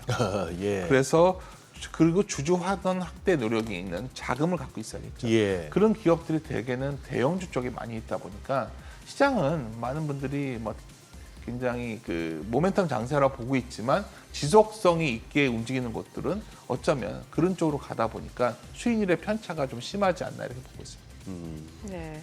최근에 사실 보면은 이제 국내 증시 상승을 이끈 게 이제 외국인이라고 봐야 될 것 같은데 외국인이 뭐 삼성전자, SK하이닉스 많이 샀잖아요. 이게 앞으로도 좀 지속될 수 있는지도 좀 궁금하거든요. 계속 오늘 예. 동일한 얘기를 반복드려서 그런데 바뀌지 않을 거라는 겁니다. 바뀌지 않는다. 그냥 우리 시장에 들어온 배경이 딱 두 가지거든요. 예. 소위 우리나라의 소위 그 반도체 쪽 모멘텀이 하나 있었고 네네. 또 하나는 밸류업 프로젝트 네. 딱 두 개밖에 없습니다. 이쪽에 관련된 섹터들 중심으로 살 거고 네. 이게 언제까지 사냐면 강달러가 유지되면은 자금은 계속해서 유지될 거예요. 근데 이 흐름이 지금 좀 움직임이 시작된다면 네네. 아마 시장에 좀 변화가 생기겠죠. 아마 이런 거 잘 안 보셨을 거예요. 우리 증시는 과거에는 1,300원 넘어가면 네. 주식시장이 굉장히 흔들리고 예. 바닥은 한 1,400원 넘어가야 나왔었거든요. 원달러 예. 환율이. 이번에는 그냥 1,300원대에 머무르고 있고 오히려 오늘 같은 경우에도 방금 개장 전 여기서 보니까 1,340원을 넘어가고 있음에도 증시는 굉장히 견고합니다. 예. 그러니까 강순하게 외국인들이 원화가 약세여서 강세로 갈 때 산다고 많이 했잖아요. 네네. 그게 아니라는 건 분명해졌잖아요. 지금 원화가 약세여도 그 구간에서 주식을 사왔는데 그러게요. 그 예. 샀던 것들은 이러한 종목들이었다. 이것은 아마 흐름이 바뀌지 않겠는가. 그리고 뭐 계속해서 이렇게 작년부터 해서 시장이 좀 오르면은 월가 시황은 그렇습니다. 뭐 연준의 금리 인하 기대감이 커져서 네. 조금 또 이렇게 시장이 조정을 받으면 금리 인하 기대감이 과도했다는 인식하에 뭐 이런 식으로 했는데 네. 이게 진짜 대표님 보시기에 그렇게 중요한 변수입니까?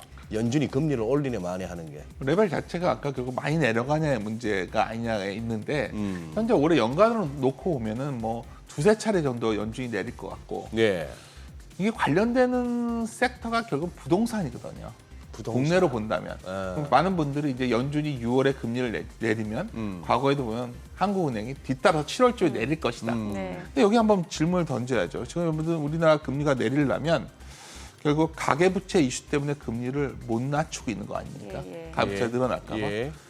여기서 한국이 한 2번 정도 내린다는 전망이 현재 컨센서스인 것 같아요. 미국이 한 3번 내리면 우리는 2번 내릴 수 있지 않을까. 근데 여기서 한국은행이 선택하기도 쉽지 않습니다. 왜냐하면 가계부채가 이슈가 있고 금리를 만약에 낮춰서 부채가 다시 느는 건 원치 않거든요. 그럼 반대로 만약 한국은행이 금리를 빠르게 내리는 순간이 온다. 이건 무슨 말이죠? 뭔가 터질 거죠. 뭐 경기가 안 좋아질 거라던가. 아니 우리나라의 부동산 문제가 네. 도저히 걷잡을 수가 없게 되면 금리라도 낮춰서 부동산을 진정시키려고 하겠죠. 최근에 우리 온도차가 극명하잖아요. 와 주식시장 보고 있으면 IT나 이런 건 좋은데 네네. 뭐 우리나라의 건설 부동산 경기는 굉장히 부진하거든요. 예. 과거에 부동산 경기와 주식시장은 그래도 동행성이 상당히 있었던 시장이었는데 이번에는 누가 맞는지를 답은 나와야겠죠. 아까 금리 문제가 네. 굉장히 중요한 겁니다. 여기서 금리를 오히려 역설적으로 미국이 금리를 뭐 버텨주는 상황이 온다면 금리 이상의 성장이 자신 있다는 거고 근데 역설적으로 금리를 빠르게 내려야 되는 순간이 온다면 이 성장을 이제 이 금리 수준이 감당 못하는 거죠. 성장이. 그러할 가능성도 올해 내에 분명히 벌어질 수 있고 국내 같은 경우에는 더 뚜렷하다는 거죠. 만약에 우리가 정말 연준이 금리를 내리고 우리가 7월에 금리를 한 차례 정도도 안 내린다면 네. 이거는 뭐 그래도 버틸만한데 만약에 연준이 내리는 속도만큼 우리가 금리를 내려야 되는 상황이 온다면 뭔가 선거 이후에 부동산 쪽에 문제가 생기지 되는 신호가 아닐까 저는 이렇게부터 보고 있습니다. 경기는 괜찮은 거예요. 지금 사실 미국의 그 나오는 지표들 같은 경우는 네. 뭐 서비스업도 그렇고 제조업도 그렇고 괜찮은 걸로 보여지는데 네. 얼마 전에 나온 그 이제 나이키하고 룰루레몬 사실 네. 나이키는 뭐 스포츠 의류 대표 업체고 룰루레몬 이제 요가복이잖아요. 이게 사실 어떻게 보면 소비를 좀 가늠할 수 있는 굉장히 중요한 네. 두 기업이잖아요. 오히려 앞으로 가이던스를 좀 안 좋게 내놨단 말이죠. 그러니까 미국의 소비가 예전 같진 않아요.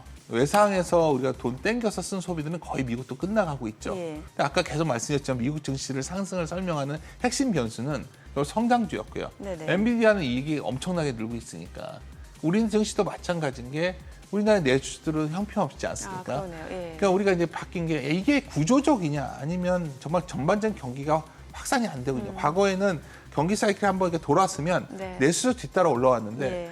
아마 코로나 이후에 뭔가 변화가 생겼나 이런 소위 질문도 던지고 있는 상황입니다. 네. 결국 이러한 소위 비대면이 늘다 보니까 대면에 놓여 있는 업종들이 상당히 부진해지고 있고 그러니까 옷도 덜 사 입고 그러는 거예요. 그렇죠. 그러니까 그렇지 않고는 화장품도 싸고 이게 굉장히 이게 저희도 잘 모르겠다는 거죠. 이게 결국 왜 이렇게 우리나라에서 광공업 생산이랑 소위 소매 판매가 이렇게 엇박자 나는 건 저는 그러니까. 처음 예, 봤거든요. 예, 예. 생산 지표는 좋은데 예. 소매 지금도 판매가 그렇죠. 소매 경기가 체감 지수는 되게 안 좋을 것 같다는 거죠. 네네네. 그래서 이런 부분들이 아마 시장에 굉장히 극단적 쏠림으로 가져오고 있다. 제가 계속 강조드리는 거는 이 쏠림이 어쩌면 어떻게 보면 현재 구조적 상황을 대변해서 증시가 보여주는 거 아닌가 생각하고 있고요. 항상 말씀드리지만 마켓 이즈 라이트입니다. 시장은 옳은 겁니다.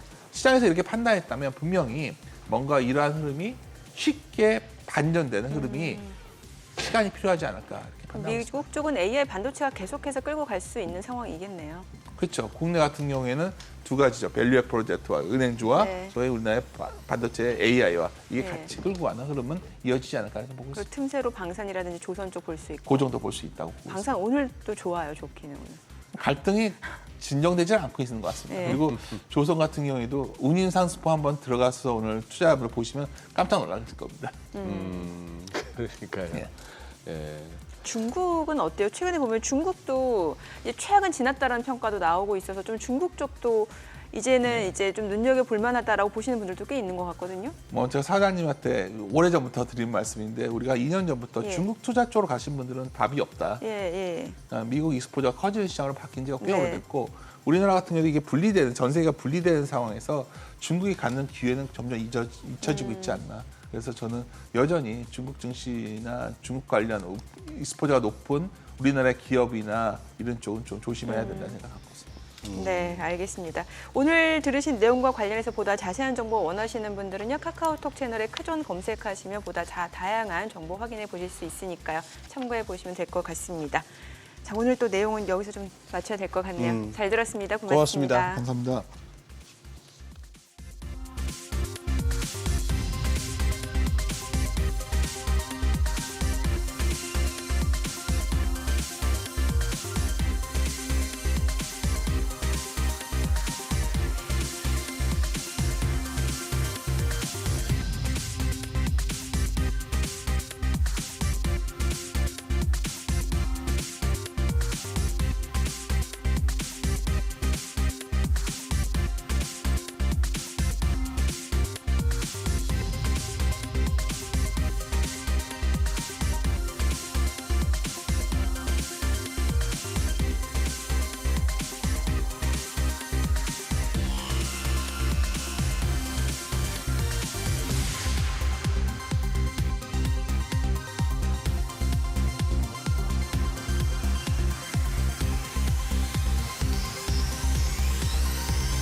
요즘 시장에서 가장 핫한 재테크 정보 남들은 어떻게 하는지 궁금하셨죠? 손에 잡히는 재테크에서 꽉꽉 채워 알려드립니다. 네. 오늘은 하나증권 강남파이낸스센터 이종훈 차장 전화 연결되어 있습니다. 안녕하세요. 안녕하세요. 네, 안녕하세요. 네, 차장님 오늘 어떤 재테크 소식 가져오셨나요? 네, 금 현물 가격이 사상 처음으로 트라이언스당 2,200달러를 터치하고 내려왔습니다. 미국 중앙은행이 올해 3차례 금리 인하를 예고하면서 금 가격 상승을 이끌었는데요. 여기에 6월 금리 인하론이 다시 힘을 받으면서 증시, 코인, 금 등 에브리싱 랠리가 나타날 것이라는 전망도 나오고 있습니다. 오늘은 금에 대해서 짚어드리도록 하겠습니다. 네, 지금 뭐 금 현물뿐만 아니라 선물도 지금 사상 최고치를 경신했는데 지금 흐름 다시 한번 좀 짚어볼까요? 네. 금 현물 가격이 21일 2,220달러까지 올랐다가 다시 내려와서 2,168달러 선에서 거래가 되고 있습니다. 미국 FOMC에서 점도표를 살펴보면 올해 금리 3차례 인하가 예상이 되면서 시장이 좀 환호를 했는데요. 이에 금 가격도 상승을 했습니다. 금 현물 가격은 2월 중순 이후에 11%나 올랐고요. 달러도 더욱 강세로 갔습니다. 102달러까지 내려왔던 달러 인덱스가 다시 104를 넘어섰습니다. 미국 10년물 국채 금리는 4.3을 넘어섰다가 다시 4.2 밑으로 내려왔고요. 일각에서는 미국 6월 금리 인하론이 다시 커지면서 증시와 금, 코인, 이 에브리싱 랠리가 나타날 수 있다는 보도가 나오기도 했습니다. 네.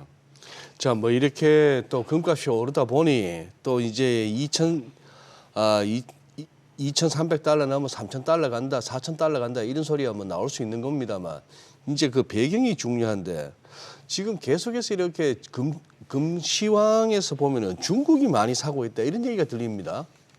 네. 시티그룹에서는 18개월 내 금값이 3,000달러 간다고 전망했습니다. 뭐 계속적으로 이제 뭐 올라가면 갈수록 또 목표가 올리는 게 뭐 당연하다고 볼 수가 있겠는데 일단은 그 글로벌 중앙은행의 금 매입이 지속이 되고 있습니다. 스태그플레이션이 발생할 수 있다는 이유도 있고요.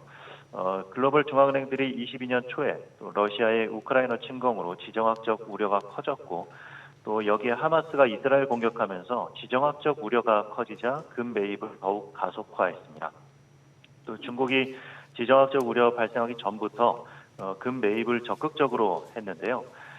중국 경제가 둔화하고 있고 또 부동산 위기가 계속적으로 이제 진행이 되고 있기 때문에 또 선진국 대비해서도 외환 보유고에서 금 보유 비중이 상대적으로 낮아서 적극적으로 늘리고 있습니다.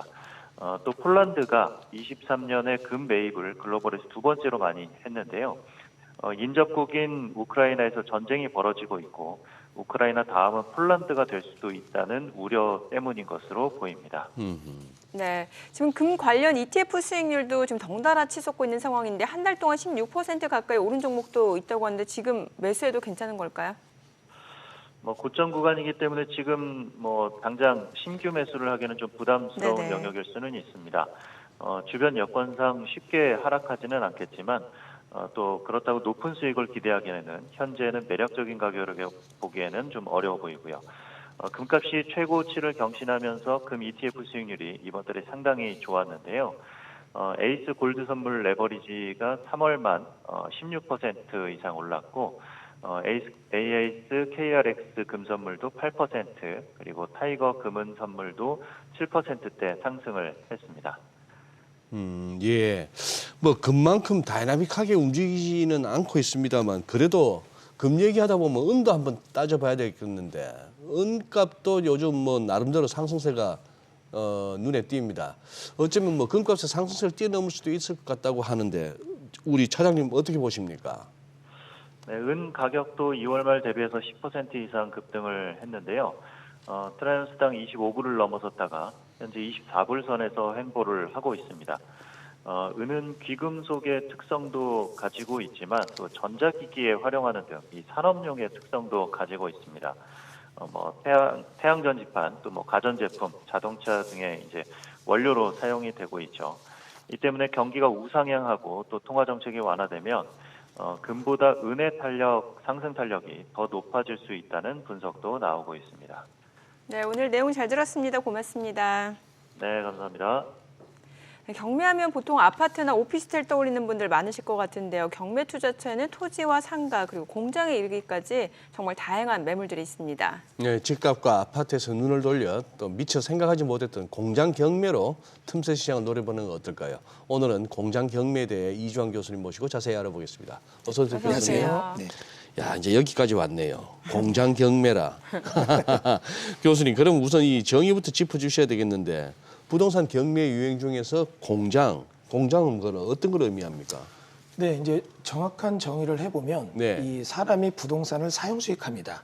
근데 그 내부 공간에서 일정 우리의 필요한 물건을 만들 때 이걸 제조행위라고 하는데 이러한 제조행위를 합법적으로 할 수 있는 공간을 공장이라고 하죠.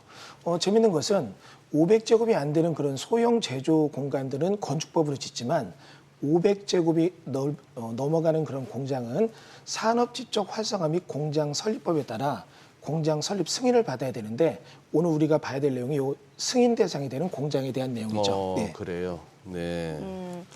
사실 이제 부동산 경매를 하는 이유는 다양하지만 이제 공장 경매 처음 접하시는 분들 입장에서 이제 투자 목적도 좀 궁금하실 것 같은데 부동산 경매 시장에서 봤을 때 공장 어떤 장점이 있을까요? 네, 일반적으로 이제 부동산 경매 매물이 많이 나올 때는 이 부동산 경매 물건들이 안 좋은 때거든요. 그렇겠죠. 네, 근데 이제 이 공장은 이 부동산 경기가 좋을 때도 다 물건이 나오는 거죠. 그래요? 왜 그러냐면 예. 중소기업들이 경영난 때문에 운영을 못하고 결국은 이렇게 경매가 속출할 수 있는데 재밌는 것은 공장 경매가 나오는 물건들 보면 아주 좋은 물건이 나와요.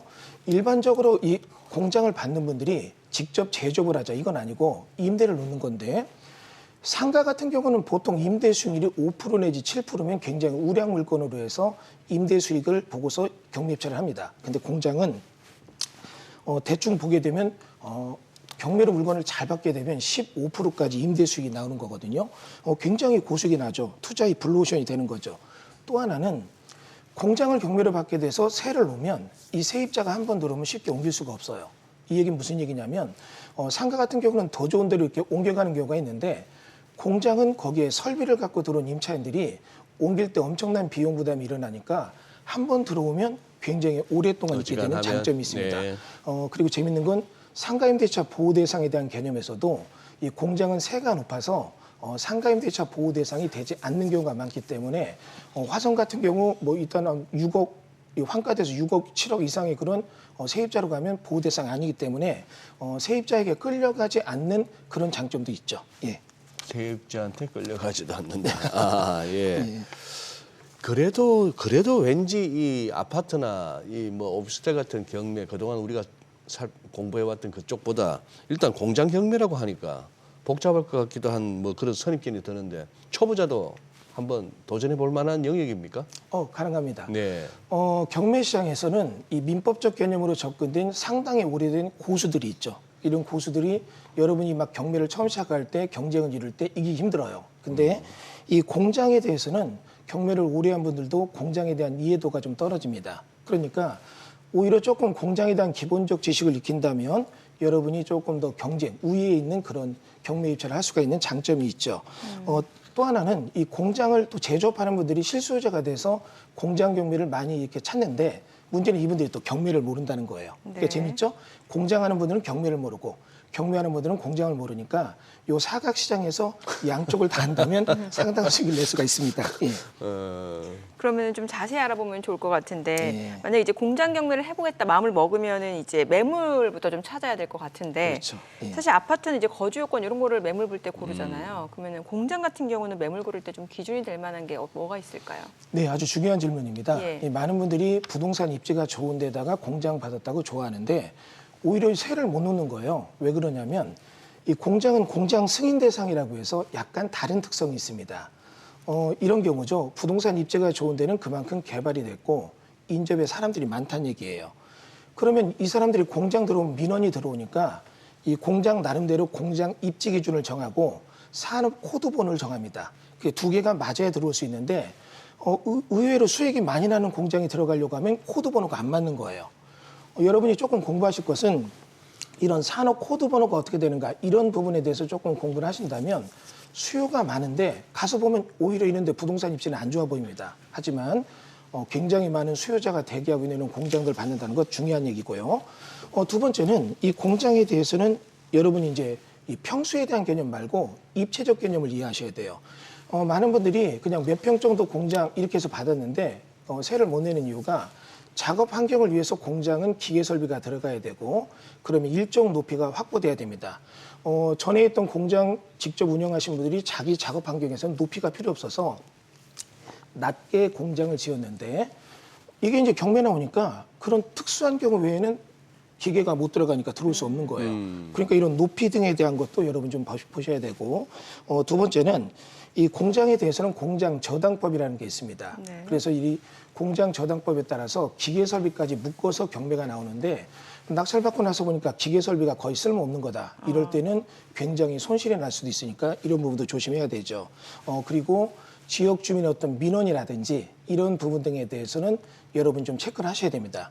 이거는 감정평가서나 뭐 어떤 서류상 나오지 않는 거니까 직접 발품을 팔아서 보면 뭐 진입도로가 좁아요. 그러니까 민원이 많아서 그 공장에 들어온 그런 임차인들이 들어오질 못하는 거예요. 이런 부분 등에 대해서 사전 조사하시는 것도 굉장히 중요하게 보입니다. 예.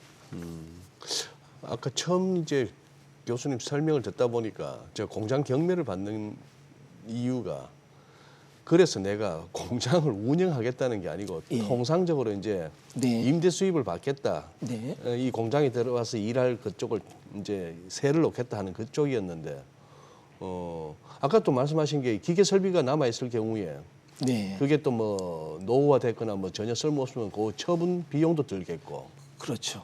그러면 그거와 다른 업종이 또 들어오려면 다 비워줘야 되고 네. 뭐 여러 가지가 그거 합니다.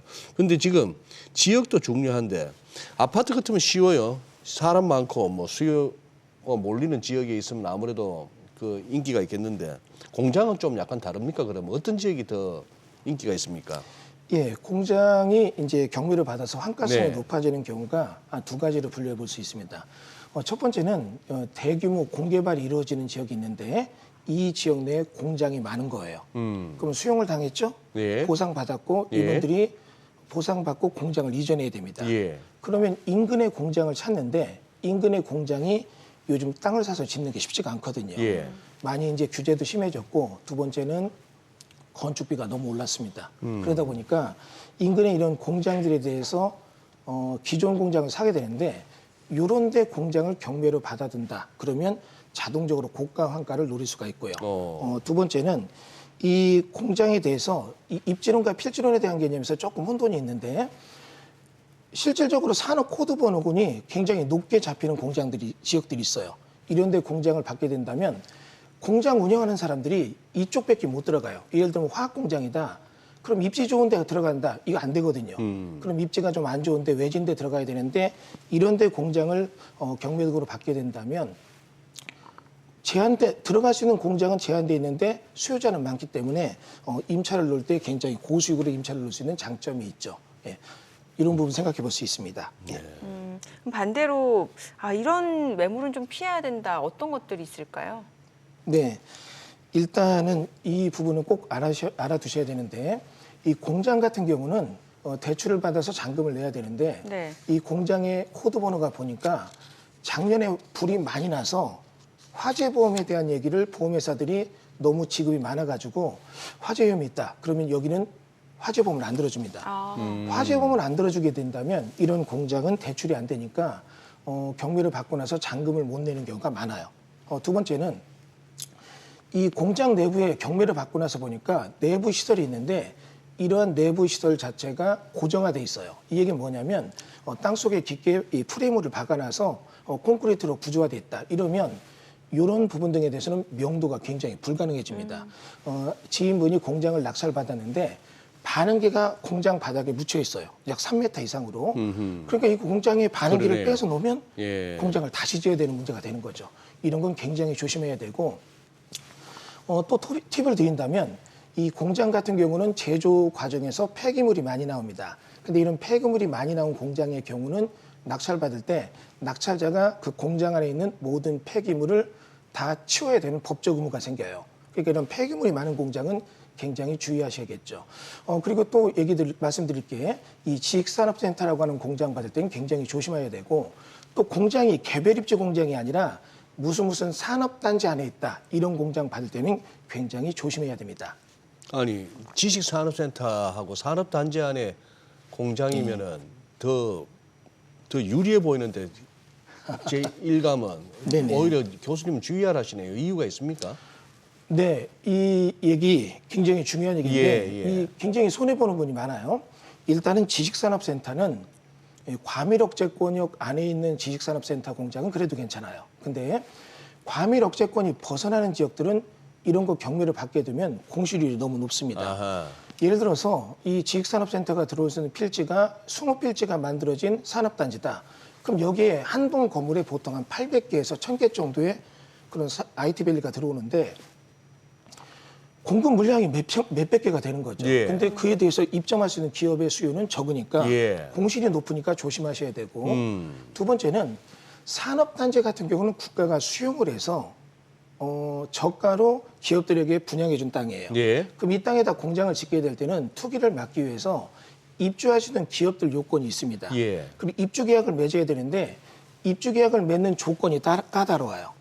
그러면 여기 들어오시는 세입자가 까다롭고 여러분이 경매로 요거를 낙찰받고 나서 그러한 입주를 못하게 될 때는 이 처분 명령이 떨어지고 처분되지 않을 때는 이행강제금에 나올 수 있는 불이익을 당할 수 있습니다. 이런 부분에서 두 개의 공장은 여러분 초보자는 입찰을 피하는 게 좋을 것 같습니다. 예. 경북 경주 한 공장이 지금 89억 원에 낙찰이 됐다고 하는데 이게 아무래도 이제 공장이다 보니까 일단 이제 가격대가 좀 상당히 있는 것 같고 자금 마련에 대한 고민을 할 것 같은데 대부분 사실 경매도 대출을 이용하잖아요. 그러면 네. 공장 같은 경우는 대출이 어느 정도나 나오게 되나요? 네, 아주 공장 경매에 굉장한 장점이 있죠. 네, 뭐예요? 일반적으로 아파트를 낙찰받았다. 요즘 감정가 대비 또 낙찰가 대비해서 받을 수 있는 금액이 굉장히 적습니다. 근데 공장의 경우는 중소기업을 육성한다고 해서 이 담보 비율을 높여놨어요. 그래서 내가 좀 공장 경매 받을 때 저가로 받았다면 아주 좋은 경우는 90%까지 대출이 됩니다. 그래요? 많이 대출해줘 또 금리도 저가로 적용을 하기 때문에 금융 비용에 대해서는 지렛대 효과를 쓸 수 있는 굉장한 장점이 있죠. 그리고 또 한 가지는 공장 같은 경우는 재밌는 게 어떤 아파트 낙찰가, 일반적인 물건 낙찰가보다 저가로 낙찰받을 수 있는 장점이 있어요. 그만큼 전문성을 요하는 부분이 있다 보니까 저가로 낙찰받게 되면 보통 70~80% 이상의 대출이 돼서 오히려 더 소액 투자가 이루어지는 경우가 많습니다. 예. 그래도 한 8~90억짜리 90% 대출을 해준다 해도 아, 머리 아파지겠는데요. 아니 근데 이제 이자 부담 생각하면 그래도 좀 저렴한 매물을 노려보는 게 좋을 것 같은데 혹시 방금 같은 예가 아니라 좀 이렇게 저가로 투자 가능한 매물도 있습니까? 예, 공장 같은 경우는 좀 전에 얘기한 것처럼 공장 저당법에 따라 기계 설비도 같이 경매가 나옵니다. 그런데 이런 기계 설비를 입찰 전에 여러분이 조금 조사해 보면 이런 기계 설비가 상당한 환가성이 있거든요. 그러면 제가 낙찰을 받고 기계 설비는 별도로 중고 기계업자에게 팔게 된다면 대출이 많이 되고 내 투자금도 기계 설비 팔면서 회수가 되고 예. 또 임대를 놓으면서 보증금이 들어오는 것 같고도 미리 환가가 되죠. 그리고 이자에 대한 부분은 월세 받으면서 내면서도 돈이 남는 그런 투자가 되는 거 아주 좋은 메리트가 있다고 생각됩니다. 예. 근데 아무래도 이제 공장이라고 하면은 이제 제조업 상황도 좀 봐야 될 것 같고 아니면은 경기가 어떤지도 그러니까. 좀 고려를 예. 해야 될 것 예. 같은데 혹시 공장 경매에 접근하기에 따로 좋은 타이밍이 있는 건가요? 네네, 있습니다. 예. 일단 지금 현재 공장을 경매를 받게 될 때 만약에 인접해서 공장들 건축이 쉬워진다면 상대적으로 경쟁력이 밀릴 수가 있는데 건축비가 많이 올랐기 때문에 최근에 공장 신축은 거의 스톱 상태입니다.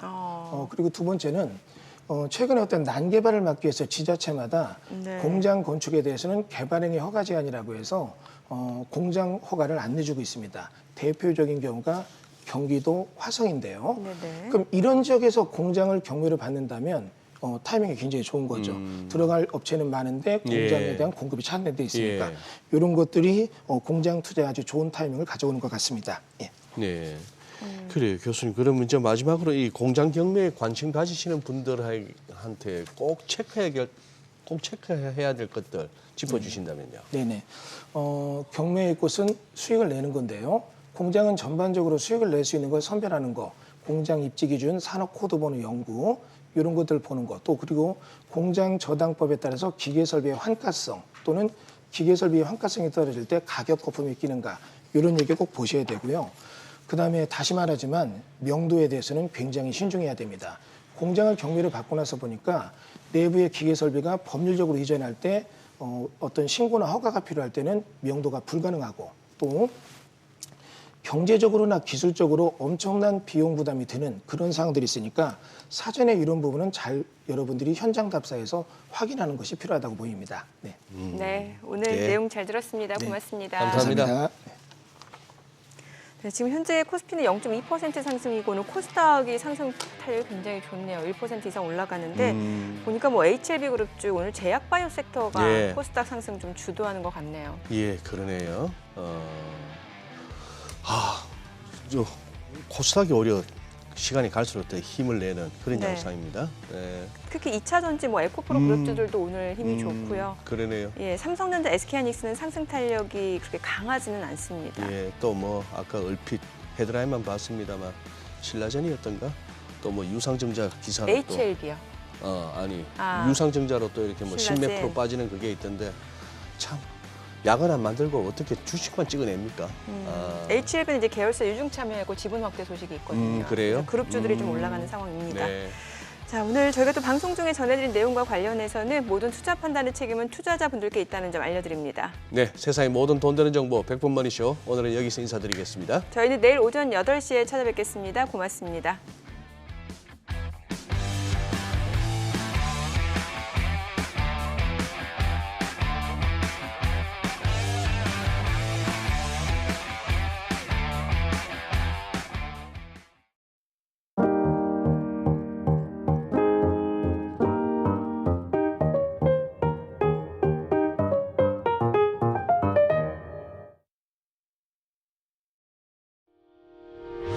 의견 있는 경제 채널 SBS 비즈